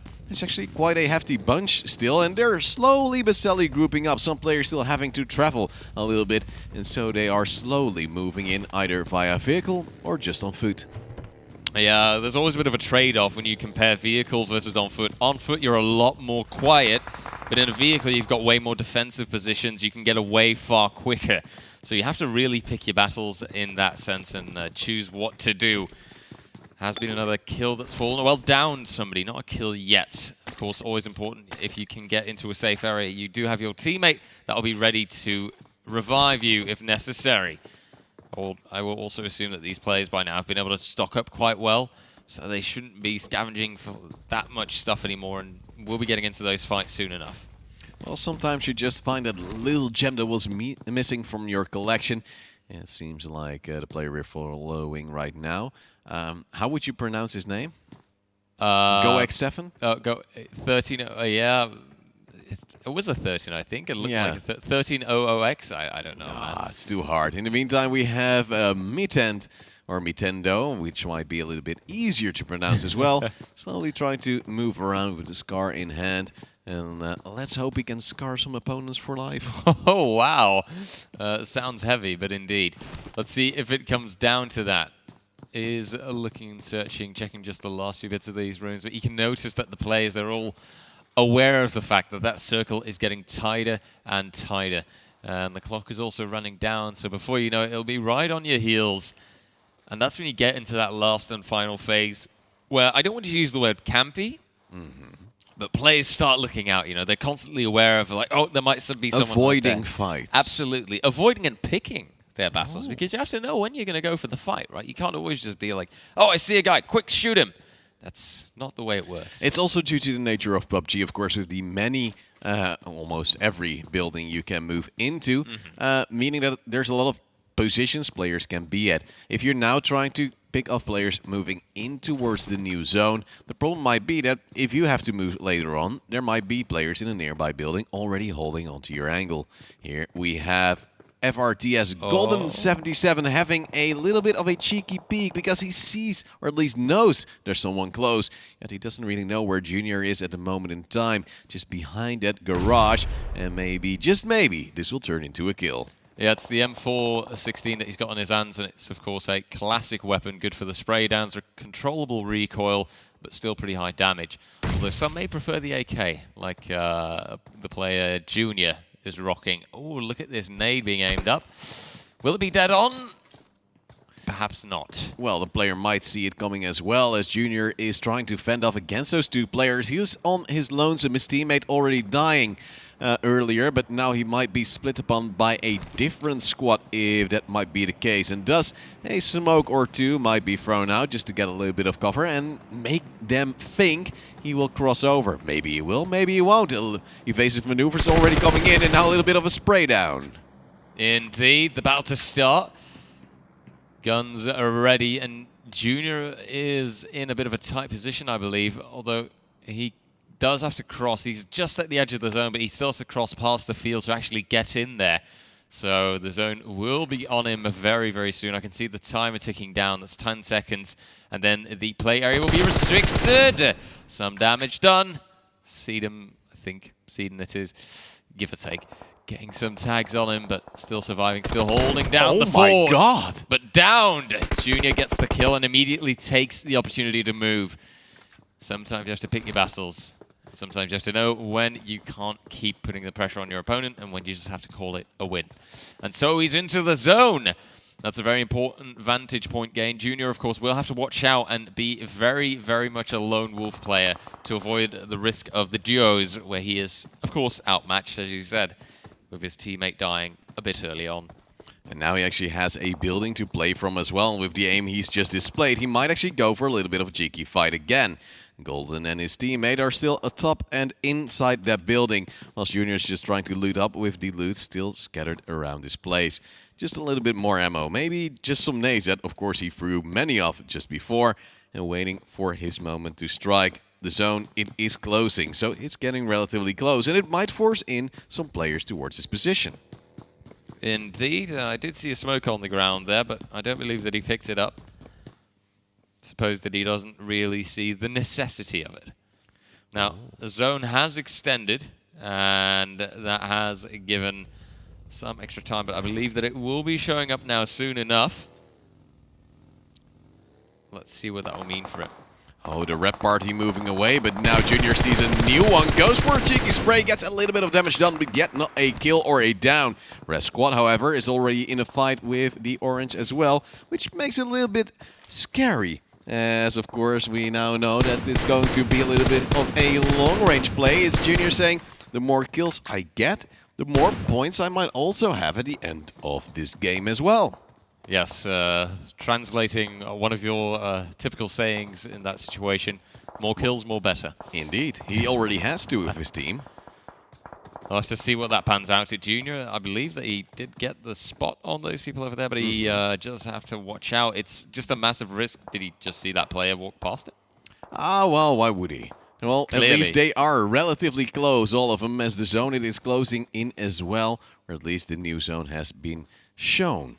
Now, of course, he does hear some noise, but where is it from? Nobody knows. Maybe he'll know soon enough, as the players very far away are still trying to dance around and get a safe entry point somewhere around. 30 seconds until the zone closes, and Junior isn't too sure about his actions yet.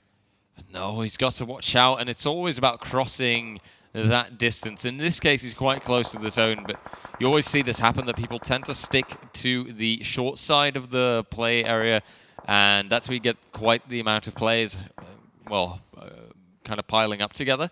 So it's all about picking your vantage point and picking where you'll push. And that's why you might also see him moving up closer now into the grass, or, well, let's just call it grass for the wheat field for that extra cover, because, of course, when he's prone, he's a lot less visible. Still is visible, but less so. There's a ton of gunfire going all across, and now we're going to switch to none other than Hateboy, who's standing by, waiting for all the fire to subside, and then go for a cheeky peek himself. In a moment, his opponents might be reloading. Unfortunately for him, he doesn't really spot a player, so he can't get something done. But it seems like other players are. Some downs, some kills are coming in, and even greater spots here on towards the orangey-yellow team. Might give Hateboy a good chance as he's trying to snipe them out at the loadout. Indeed. Smoke comes in, that gives them some cover, but your boy, just to shorten it down, is still giving them quite the hard time. Yeah, but this is quite scary because he's engaging on a long-range target despite the red squad also being close. Okay, that was a kill on one of the players trying to move across in the smoke, and it was perfectly executed here by Hateboy and his squad. In the meantime, they're still trying to wait, looking for a different moment to strike and a different squad to take out. 3 kills in total so far for this squad. But, well, there are still 11 teams and 20 players left alive. Oh, things are going to get exciting, that's for sure. I see one building that can be a bit of a cover point, but for the rest, it will be that field battle. So I suspect we'll be seeing players go prone a lot more in the near future. The zone closing in yet another 30 seconds, meaning that players will have to get a move on, and thus some tactical positions that might be great now might not be in the future. Is Hateboy trying to move closer to his teammate, which of course he will, and then slowly but steadily they'll try to move in as a team. It's of course a UMP now in hand, trying to go for the SMG short range action and a little bit of a laser to show where you are. It's nice. That's one way to phrase it, but yes, don't underestimate your SMGs. The high rate of fire is great. Oh, tries to trace but can't immediately connect. Shots not hitting, but plenty of people dying still. An engagement between the blue and orange team over there as well. And just you watch how people are getting closer and closer. And the risk is increasing exponentially.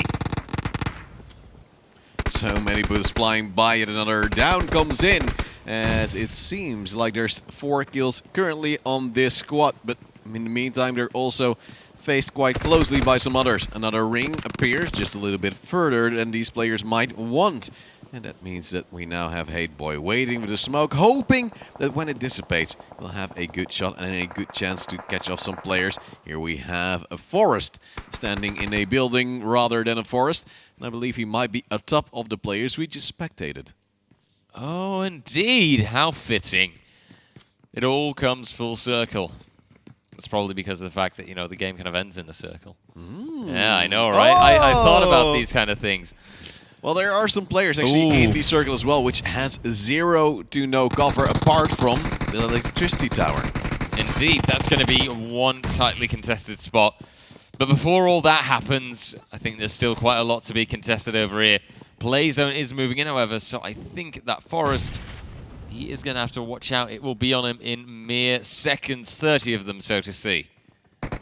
Well, we do have Forest and his teammates taking down Hate Boy and such. Lucky, however, has been down, meaning that Forest is on his lonesome, having to make a big play. He jumps out, sees a player dying, and he's in the fire himself as well, losing quite some health without actually being able to do something. Only one team kill for the squad so far, and there's yet only 6 players alive. It is Silence now wanting to avenge for Hate Boy. He sees a player move in, but he can't get the shot in just yet. He'll go down as well. That means the squad is eliminated, and only 3 teams are left standing. Yeah, it's very exciting, and of course that is crystal clear. Forest now going to med his way through the circle. That's a bold decision, to say the least. I'm curious to see how that'll pan out for him. He can put pressure on people on the outer edge, but still, that's a massive risk to be taking. Well, so far, so good for Forest as he's still alive, and then he gets downed, and the match is suddenly finished and over. And that means the first map is done. It's Ars Movera and Sawakanda with 6 kills in total to be the victor in placements, yet they might not be the leader in total. No, that's all still to be decided. We've still got that second match to come up, and at the end of the day, when you look at the differences, you know, on that 3rd place, for example, that's also 5 kills. It does have quite a lot of variance, and I think that everything will very much still to be decided in the second match. I mean, right now, we can't make any conclusive, Guesses. Guesstimates? Guesstimates, estimations, yes, call it what you like. Guesstimations. Guesstimations, oh wow. Well, there was one squad with 8 kills placed number 6, but I'm not really sure that that might actually transfer you into the top if the top squad also has 6 kills. It's only 2 difference, and there's 5 places difference as well. Oh, indeed. I think that there's a lot of variance there. There's a lot of movement to be made and a lot of changes that will affect the ranking further down the line. I'm curious. You know, the second match, it's quite telling that there's still going to be a lot of differences, a lot of changes in the entire ranking, in the entire, placement. And I also love the fact that at the end, you know, before you know it, you just snap your fingers, you blink your eyes, and boom, the match is already over. It's just a high-paced game at the end. Well, luckily it is, because otherwise you'd be sleeping in the end. But PUBG No, Mobile is quite heavy to see in the end, especially with all the gunfire at the start. When we joined in towards the match, of course, it was already going for a little moment. Then it starts going, you hear more gunfire, see more downs, more kills, and the ring, of course, closing in as well. And with that, the intensity intensifies. Yes, indeed. Interesting to see, and I'm really, really curious what's going to give with that second match. I mean, it's going to be on the same map, obviously. That's the exact same dynamic. But now we'll be able to watch the whole progression. We'll be able to pick out our favorites, say, oh, you know, I want to see this player shine or that player shine. Personally, I also wonder how always those supply drops affect the game. Those are always really interesting because the moment that somebody has an AWM on their hands, for example, the very best sniper rifle, as everyone knows, of the game, well, that's really powerful, and I think that kind of thing can have a big impact. It's a one-shot, one kill. I think it also depends. Like, if you get that drop right away out of the zone, you still have to cross in, and maybe players will already be looking to you, because when there's a drop, you're always looking at players maybe moving in. If they're then having to close in towards the zone, you know they're strong. You know they might be a competitor, so you want to take them where they're weakest, and it's on their rotation back in towards the zone. No, that's very true, and it's always a risk that you take. It's a bit like kind of waiting up and saying, okay, what's going to give? But I believe, from what I've heard, yes, we do have a highlight video from raids we've done on Trovo live users so far in all our Trovo Titans tournaments. So let's have a look at that.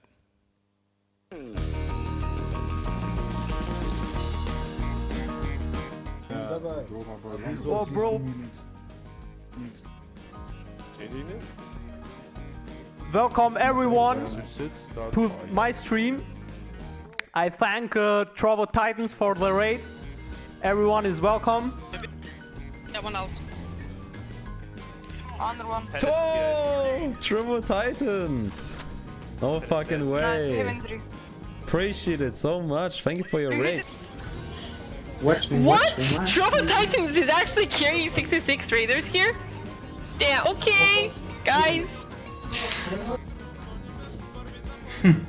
Thank you, Trovo Titans. Thank you, thank you. Thank you very much, Trovo. Ma sigurno gibanec, sigurno. Oh my god!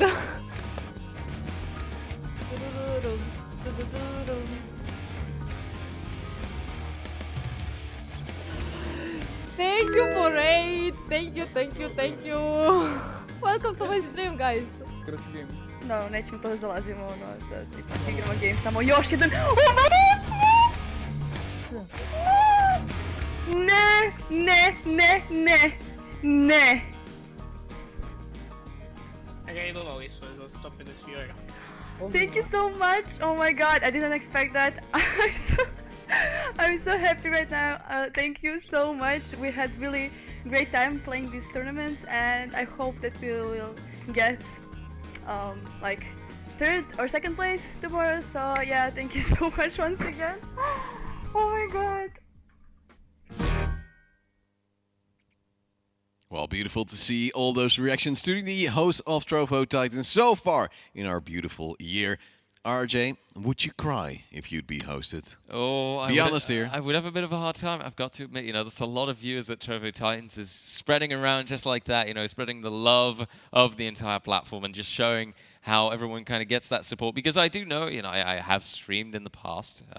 I know the struggle, and getting a boost in viewers like that, it does mean a lot. So I understand the reactions that are coming from people. And sometimes those people won or slightly lost the tournament. So it feels like a little bit of an extra gift on top of probably the money already won in the Trovo Titans tournament. For instance, with the birthday bash, we saw some good players already coming in as well.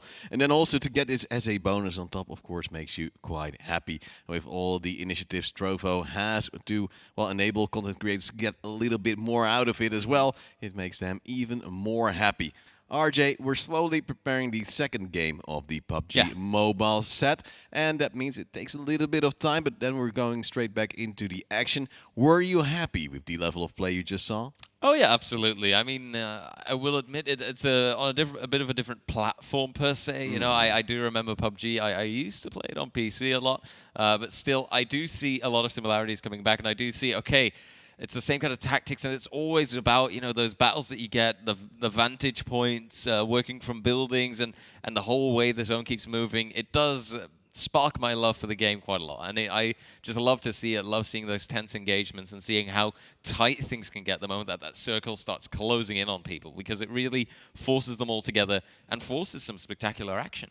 And what I really love, RJ, is that you're highlighting the fact that buildings are so important. Your positioning in buildings is key. And that the squad that wasn't in the building eventually won the last set. Because they were out in the field, they were out at a place where you would not expect them, but the zone eventually ended up. And that means players were looking there. They were trying to engage, trying to get that, well, position a little bit sooner than they might have had to. Because if you might wait, other squads will be killing, dying, trying to move in, and then maybe take that position. And if you take them whilst they're trying to do that, you might have the edge in the end, and maybe a lovely chicken dinner on top. Oh, indeed. But we do have to stress that importance, of course. It's not all about getting the first place, it's all about getting the kills, really, because they add up to the total. So I do feel like that kind of staves off the camping a little bit, right? You are motivated to go out there and go for the fights. But indeed, what you say, it's true. The buildings, sometimes they're less important, sometimes they're not there, I think is the best way to phrase it, because I've seen it as well, that you kind of have to throw the dice on the zone being in your favor. There have been situations, many situations, where in the zone landed exactly where I didn't want it to, and then boom, you just suddenly have to cross, you know, into a field, and you have to expose yourself, and there are so many angles that you can be targeted from. It feels like an impossible challenge. Yeah, and you're thinking, oh, I prefer not to cross this because there's a hill and I know there's players there, and then suddenly the zone is on the other side. I think you never really notice how good you get the zones until you get a wrong one. Yeah. Because then you're thinking, oh, they're messing with me. But the previous 5 times you've been lucky and you don't really appreciate it. Is that something you've come across before? I think that makes sense. Because sometimes you do sometimes also get zones where you say, wow, this couldn't have been any better. But you're right. When they do go a little bit more on the wrong end, then you do feel a little bit, well, longing for the times that things were better. And you do feel as if you have to appreciate it a little bit more, yes. Well, let's hope the players will appreciate those positions as well. So have some good drops, some good loot in the process as well. Because the earlier you're happily set with your gear, the better you might be. And then you might not be longing for those loadout drops anymore. Then you're just going for whatever comes your way, and that's usually players. It does depend. I mean, sometimes if you can get a ghillie suit, I've seen people just walk straight past people in a ghillie suit, those kind of things. It happens. I mean, it's all about tactics and all about positioning, so don't underestimate the worth of those supply drops, trust me. Well, we'll have to see who will get him and who will maybe get a little bit of an advantage out of it. It is soon to begin with the second game, and then slowly but steadily we're going to get a little bit of a sense of who might be on top in the end. Before we actually get to that, of course, we'll have to take a break, compilate all the numbers from the first and, of course, the second game to see who will be the victors, and we'll be taking out the biggest chunk of money, which will be 800 euros for the victors. Oh, indeed. Quite a lot of money up for grabs, and I think, credit where it's due, the one that plays the best deserves to get that money in the pocket. What would you do with the prize money? Oh, dearie me. Would you spend it on a new mobile phone? No, I recently bought a new mobile phone, so that's irrelevant. So you could have qualified. In theory, I could have, but there's a reason. We've had this discussion many times. There's a reason why you start talking about the games and why you don't play them. Because, indeed, we know ourselves that we are considerably worse at playing them than we are at talking about them. Maybe not you. Maybe you're just good at everything. I'm great. Well, fantastic. At losing. Luckily, we have some great players here standing to jump in towards the match in just a mere 20 seconds. And of course, that with the PUBG Mobile game might conclude it as well. We had a great first one with a lot of gunfire and even a little bit of an awkward rotation force in the end, but actually also what really impresses me, some great long-range gunfights. And normally you'd say on a different platform than mobile, it'd be easier to go for those long-range engagements than on a mobile where it's a little bit tougher to aim, wouldn't you say? Yeah, no, that's definitely true, and I think that mobile really shows its, it really shows where the skill lies once people get right close to each other. But now let's see where the initial drops will go. I'm really curious. Personally, I always go for Hospital. A lot of high-tier loot there, and is close to certain vantage points. You can usually get a car quick enough so you know how to move, where to move. But it is a drop that is more often contested than not. But we'll have to see. A lot of places for the teams to go. A lot of beautiful, beautiful loot up for grabs. Well, 30 squads as well, so a lot of competition to go in it as well, just to make life a little bit harder. In the meantime, we're still looking at X-Shield and his teammate UPS Poison, who are still in the plane for the time being. A lot of squads already moved across the map, trying to spread out as well as they can, as we now hear our spectated squad also going for a drop, possibly to Severny. Indeed, look at these positions. Movement towards Georgia, Paul. Could be people there wanting to dig into those apartments. And obviously, that's also a source of plenty of beautiful gear. And as always, Rozhok, School, all those areas, they're being mightily contested, as was to be expected. And now it's time for a bit of an easier part of the game. People just not immediately engaging in those battles. They are grabbing the guns that they have, because you do feel the pressure of, oh, wait a minute, I saw people drop really close to us. So if I don't find a gun quick enough that's suitable, then I might just be delivering my enemies to an earlier chicken dinner than I would like. Of course, you have to be ready and able to fight. Now we do see a player we've seen before, Hate, who's been shot at slightly. So a little bit of damage dealt by the pink purplish squad early on.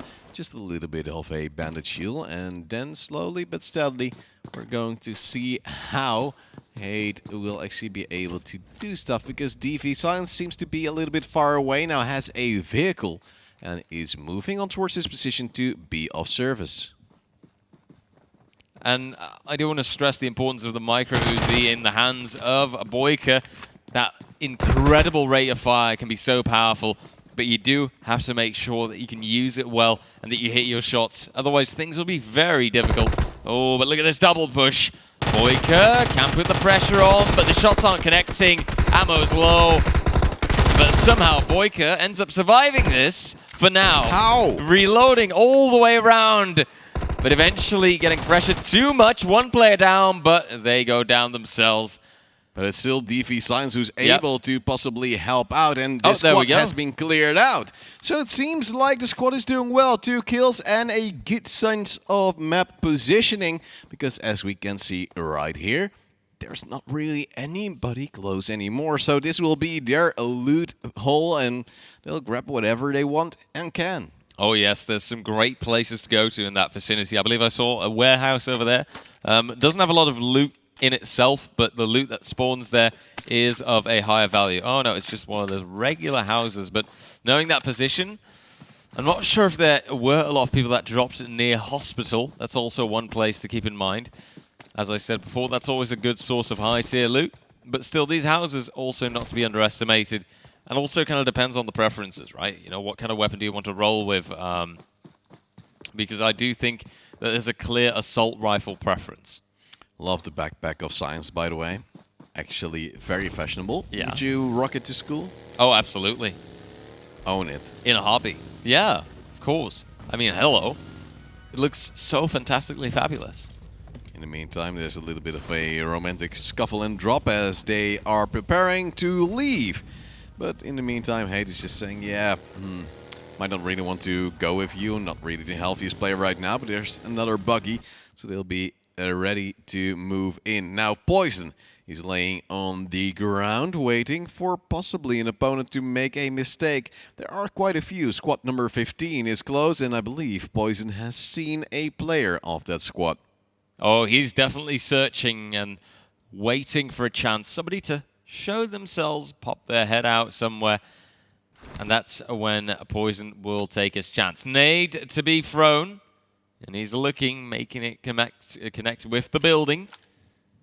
For now, he's hesitant. Obviously, you also have to realize the moment that Poison does go for any sort of engagement, position is known and teammate is close enough to support where necessary. But still, you're engaging in a battle that might not be so well timed yet.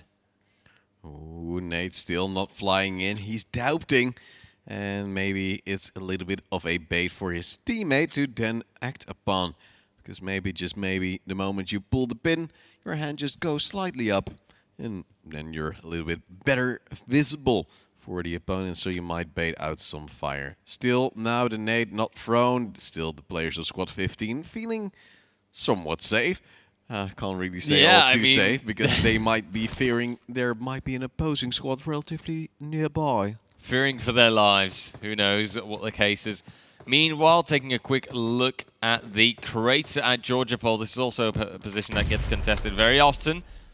It looks like right now, though, I would say that they don't have a lot of stress, but I think that we can see somebody right close. Nade being thrown. Oh, that's dead on. And now the UMPs push. That'll come right in, and you can see the player running away. They realize, oh dear, I am a sitting duck almost.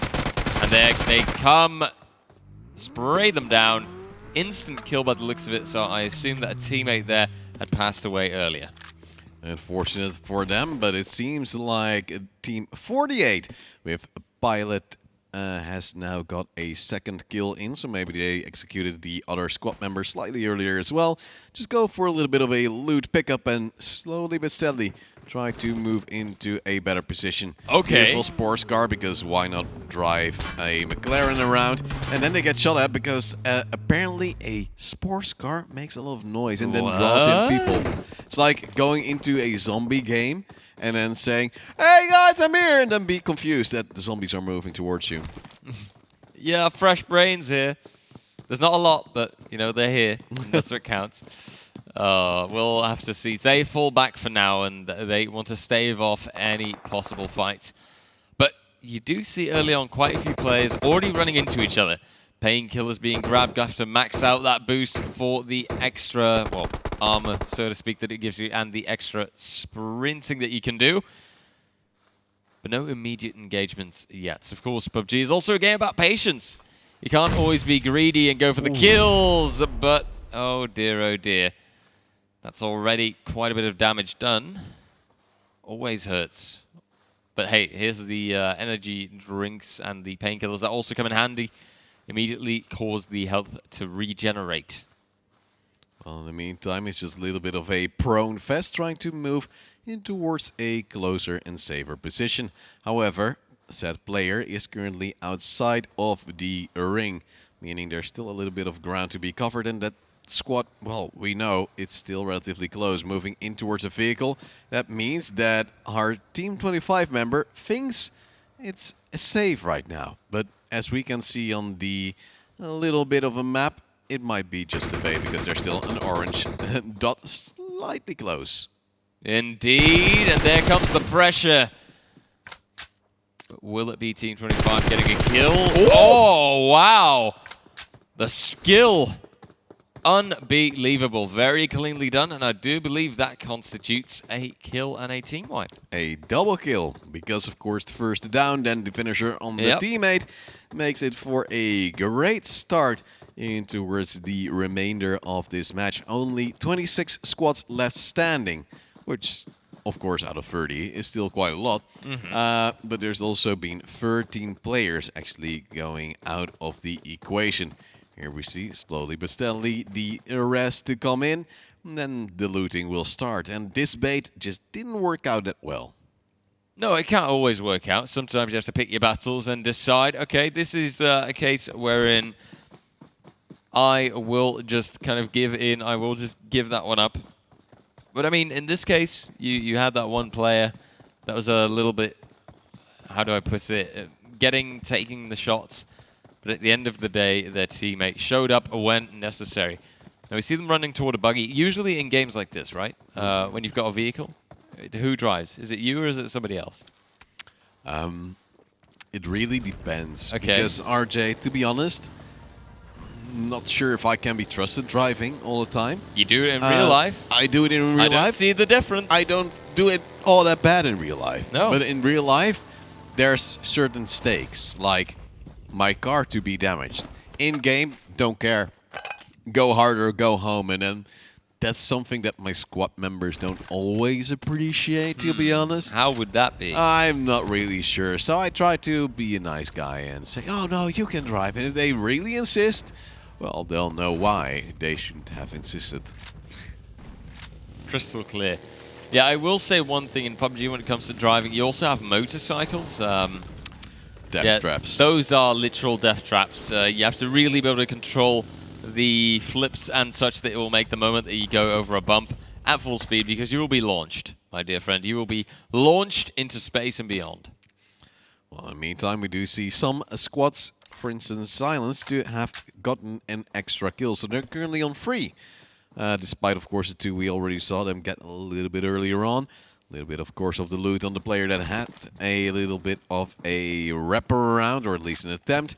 And now it seems like Hisk.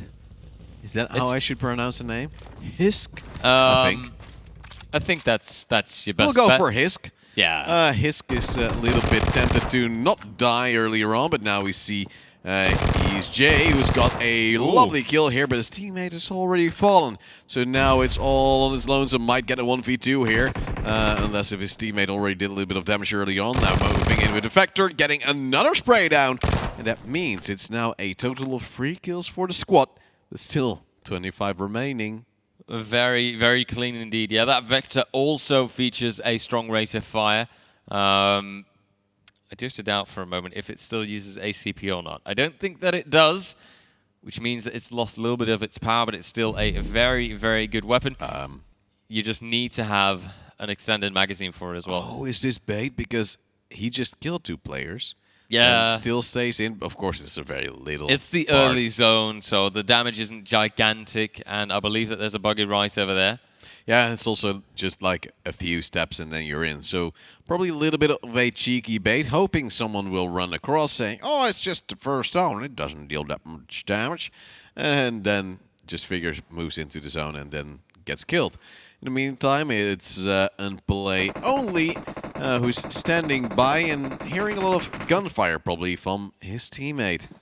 Oh, indeed. Always risky business. Falling back for now.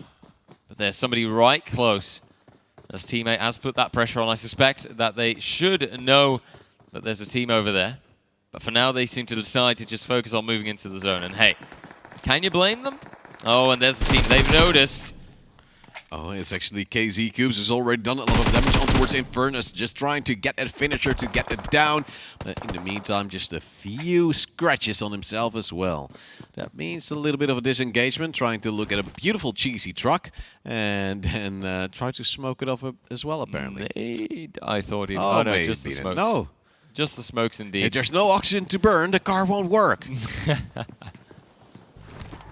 Oh, it does. Yep, and so the players, they get in and they decide to get a move on. Better safe than sorry, they say. It is what it is. We can't go for every fight. We don't have that luxury. Well, they're moving in towards a completely different area of the map, contrary to what they just had. Maybe looking for some buildings as well to occupy, or at least the high ground. Because what did they say in Star Wars? It is over. I have the high ground. Indeed, a classic quote. That's something that makes everybody to know. Oh, look at this, a supply drop, and I'm not sure if it's been looted yet. You can see them picking up several items. Oh, that's the, oh, I'm thinking of the name of it.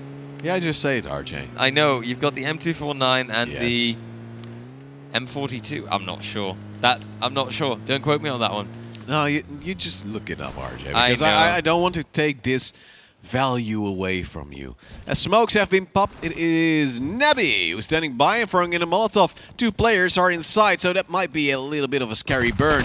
Now the jump and push will be here, and Nebby needs a little bit of support from his team. Will go for the heal, but in the meantime also gets pushed from the front. That means, of course, you have to lay down, be safe behind your buggy, feel happy with your buggy, cuddle with your buggy, and make a little bit of a wish that your teammate will save your bacon.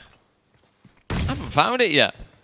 Good lord. Oh my god, RJ. I know, I must be sleeping. Terrible. Terrible. In the meantime, it is now the buggy to be taken away by Nebby, who's trying to disengage and pick up his teammate as well. Evasive maneuvers, he says, as he's trying to weave and then spin out of control with only a sliver of HP left. Was this the bait they needed? No, because they didn't get a down just yet. Now with a new smoke, they're trying to at least have a little bit of a healing session. Of course, get those pills in as well. And get ready for the next fight, which will surely be there soon. Oh, it must be. But that's also PUBG. The moment that you've been tagged up, you have to watch out because you suddenly become a lot more vulnerable. The bandages, they will be coming through. Just taking their sweet time to apply them. Energy drink, of course, also ticking through. So at least that helps. I remember I once won a game of PUBG near this area. Oh? Yeah. Congratulations. I had a Mini 14, had a dream, had a good scope. And aim. And aim. That also helps, apparently. If you can believe it, I actually had aim at some point in my life. That's so weird. I know, right? Oh, it's a little bit of a wild goose chase, as we do now also see another beautiful mobile and Team 27 grouping up. It's the Executor who is leading the charge, but will also be shot at, and his car going into the sea, which I've heard is not great for your automobile.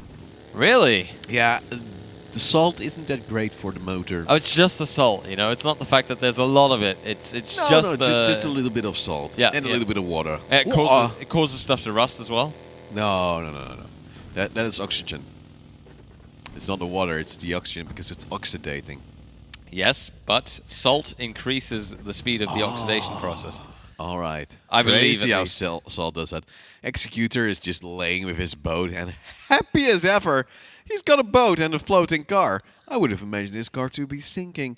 But luckily, he's still enjoying here. And, well, luckily, after you drive into the water, you still have a chance to survive. Oh, absolutely. Just takes a little bit of time. Admittedly, I don't believe that this boat will be that useful, but it will all depend. Right now, the zone still shows the, capacity to stick near the water, but it can also go a bit more inlands, and then we'll notice that that boat has become completely irrelevant. But let's not, call anything too early. Clearly, this player just feels himself at home in the water. I hope, you know, aimlessly swimming about. Oh, but there's still Poison in the same rooftop as he's been for about 20 years, it seems. Consistent. Who's been looking at an angle now, finally going off the angle. At the moment, the player might actually come into vision.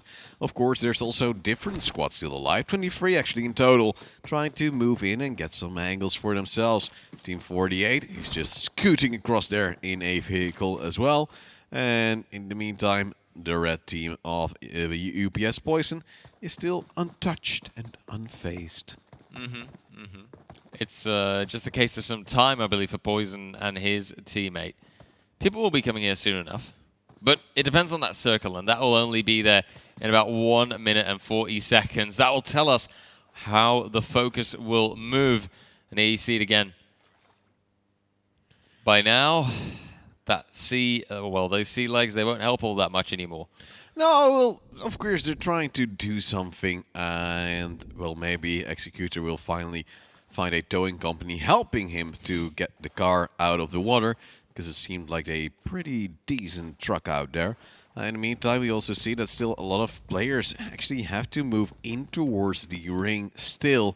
Meaning there's a long way to go and a lot of kills to come in. It's Alex with another one close, as it's going to be a little bit of a cheeky fight here, running out, but the drop shot will not help. It's going to be Hate to get yet another one with his good buddy, and that means they're at least on towards 4 frags, maybe even more.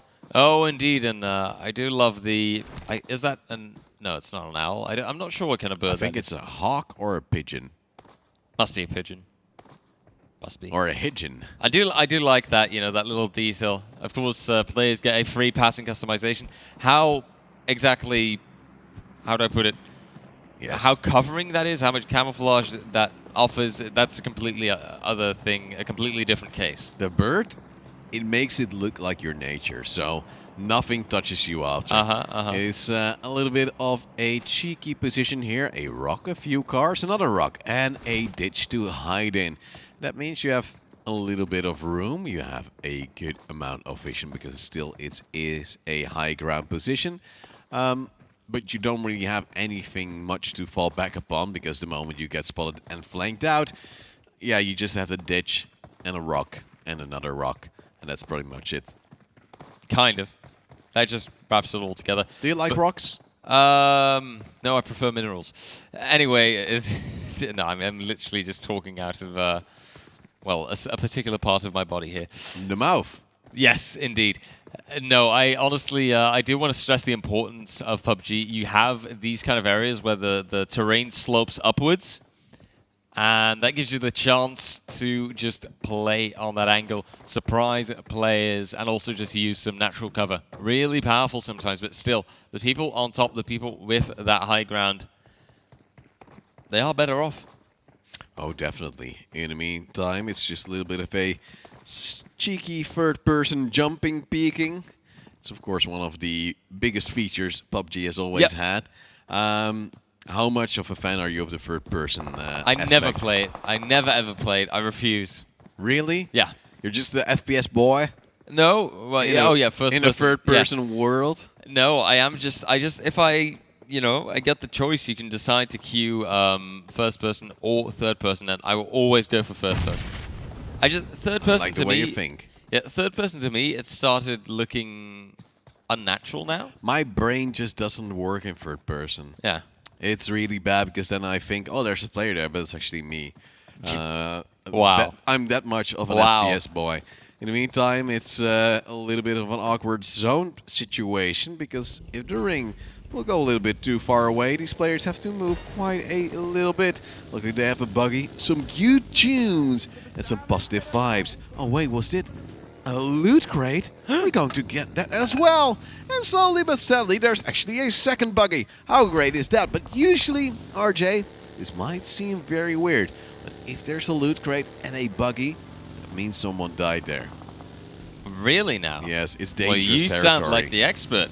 I am. Thank you very much. But yeah, people dying, kind of part of the game. Speaking of that, right now we're looking at the half of the populace being thinned out. 32 people that are still alive, and 18 teams. Oh, in the meantime, a lot of shots actually at the teammate of PUGB, and he spots out a different car. He's like, oh, hey there, friend, want to go for a ride? And then real fast and furious style, they just go separate ways. It's very sad, but it's very true. As currently, they're actually going for a little bit of a chase. A wild goose hunt, perhaps? No, I think that this is where they actually split up properly. Oh. And then they're moving in towards the squad that just shot. That's really, really ill-advised. Yeah, didn't you know that that's like the best possible tactic? If they miss you the first time, then they will definitely not hit you the second time. Oh, so that's how... Yep. Oh, I'm learning so much from you, RJ. Happy In the meantime, the buggy spun out of control, and there's a green squad clear of this tree line, but just quite close still. It's PUGB trying to move in, gets a little bit of a smoke screen for himself because he's still mainly focusing on that blue squad. The greens, they're still waiting, and maybe they've just been seen because it seems as if they're trying to get some angles as well. Meantime, it's of course also caught him trying to get ready and make sure he's locked and loaded for what is to come. One red squad member is, however, very close by. Oh, indeed. The danger's real, and that zone pushing up. This is exactly what I mean, right? We're in, well, 24 minutes of playing, if I'm not mistaken, if the counter doesn't deceive my eyes. And now you'll see this is when all the action happens. This is when things start working and moving together. Oh, will this be a little pause at the cabin? Oh, I think there will be, but he should be aware. Somebody in there, and surprise! Surprise indeed. The pressure comes through, but there's the M4 in the back, and the player goes down. Red team getting quite damaged, but one to die at the end, and red team still recovering. Heals and revive comes in now, and just like that, we do see the red team holding on a little while longer. Have you picked a favorite team yet? Maybe at this point it's just a case of what color do you like the most? The team that's winning. No. Wow. No, that's so cringe always. I think Poison because he's very passive, but I also like him. But I think I might go for the team of hate. Because they've been quite aggressive. They have at least 4 kills. If they're he's alive, look! He's in the distance! The orange team! Oh, my BFF! Oh my lord. He's still alive. Insanity. But yes, let's keep looking. At the end of the day, there can only be one duo. One duo to rule them all. And so far from the kills that we've seen, well, I'm not sure if we've really seen players that got that first place in the last match solidified just yet. Well, it is, of course, Silence and Hate who are on Squad 18, close by to Alex and Galasha. They're still waiting in this little bit of a, well, split position of rocks and a slide. And the zone just closing slightly out of their position, but I think they could make it work if they really, really wanted to. The problem is lack of buildings galore towards all of these squads. So whoever has a stronghold position might be in a lucky situation for the future. We'll have to find that out because positions are going to be changing so much anyway at this point. There comes another engagement. Oh, it's a little dino. It's the blue team moving ahead, putting some pressure on these players, and they know that they're there. They've got that high ground. So the moment that they do decide to peek, that will help them out a bit, I believe. Yeah, cute little dinosaur trying to follow a Census, who is now opting to go for a cheeky smoke, give himself a little bit more room, and then reposition to some other place. Beautiful backpack, by the way. RJ, would you wear this to school as well? Yeah, you know, this one is a little bit more military style, and as you've seen, of course, they've got military laptop type case. I don't know how to describe it. Bag. Bag. It is definitely a bag. It's a carrying bag. It's a shoulder bag, sort of. Very good. Very good. Yep, you know what kind of bag you use. Indeed. Respect. And that's also kind of military themed. I get the same vibe from this one. So yes, the answer is yes, to give you a very long and roundabout answer. Yes. Alright, Nabith and his teammate Senses are already on towards 6 kills and are trying to hunt down for more. Another blue team that was trying to rotate in towards the zone was actually slightly held back by them. Science, however, gets yet another down, so that might mean that the team of Hate and Science gets more kills for their trouble. However, one of them has also been downed themselves. One orange member has been downed, and that is silenced himself by Nabith, who was of course also close. So those two big titans will fight against each other, with Alex trying to move up, but also onto 5 kills with his squad. Yeah, don't underestimate the power there. That's a lot, if you ask me. I believe we saw amounts between somewhere like a 1 or 2 to 6 or 7. And if you can get it up to so many kills so early on, that might be really powerful for the total count at the end. Well, it seems as if it's going to be a difficult situation for Hate to still be on top, because his teammate died, he's on half HP, and oh, never mind, he's on 0 HP. But that means only Senses and Nabiev have already taken 2 more kills himself, and that means they're on to 9 already. Wow. And just like that, the kills start popping off, and you'll see it as well, the zone. 20 seconds for it to be pushed. 20 seconds, even with an S at the end. Wow. Time, yes, that's also a concept. It's for that circle to move ahead, and I'm very curious. There's not that many teams left at this point, and the fight will pop off soon enough. Some meds being dosed now at the end. I do miss those boosters for a couple of plays as well. They're so important, right? They are so important. Well, in the meantime, we also saw Pilot all the way out of the map almost, because he's on the edge of the old zone, moving in towards the vehicle right now. So players have a little bit of a different tactic to still stay alive and make things work.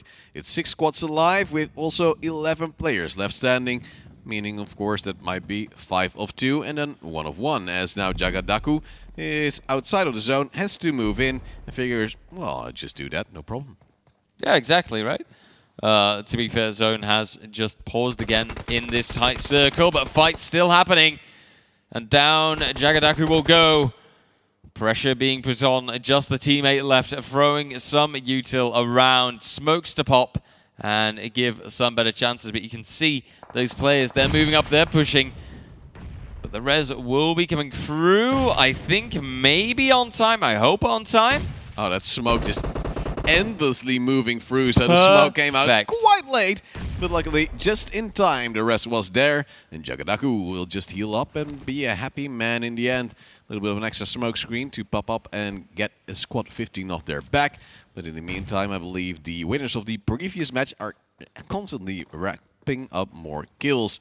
In the meantime, Jagadaku just says, if we don't go for the push, we might die ourselves, but he will be naded out himself. That's the tree. Don't throw it against that, but throw it in deeper, and then he goes down. This caught him getting him down with a nade. In the meantime, Jagadaku also got one of the opposing squad down. Indeed, and look at the kills being traded.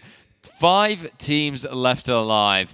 Jagadaku here and his teammate holding on, but Jagadaku taking the damage, and 10 seconds until that play area will restrict itself.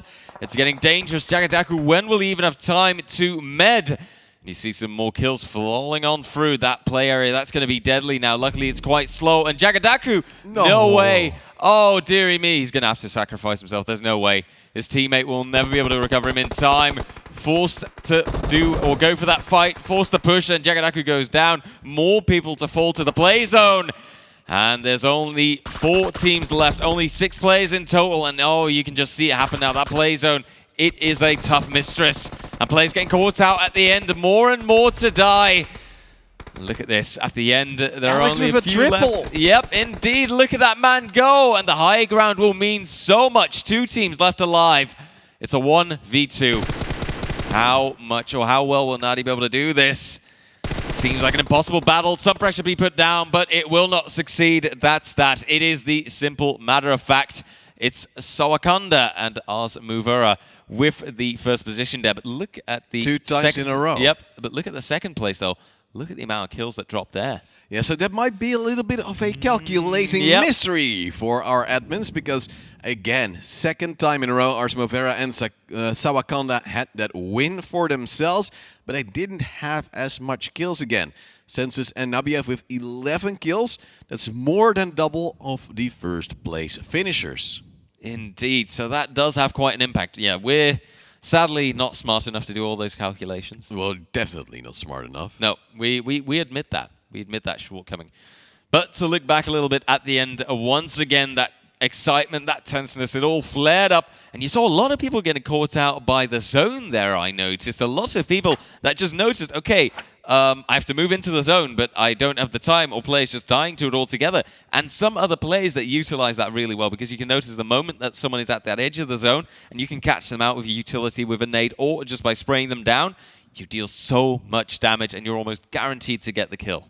It's actually insane, but in the meantime, we had an amazing game. Arsmovera and Sawakanda actually got a 2-time victory, but it might not be enough for the total. As said before, we're going to have to take some time to calculate it properly, so that will be after our 5-minute break, just to make sure that we don't make any mistakes. We'll declare the right winner, because we don't want to have any players cross, right? No, indeed. We would never want to have that on our conscience, and we do believe that, fair's fair, and there's a lot of, money here up for grabs, so the prize pool, it has to be distributed evenly. That's really important.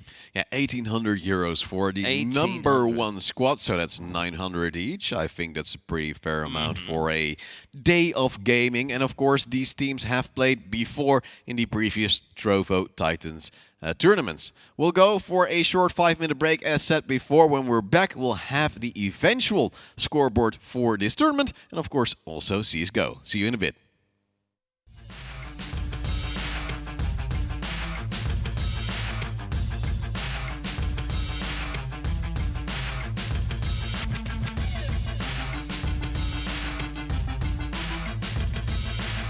Let's go. Let's go. MGC moments, baby. Oh my god!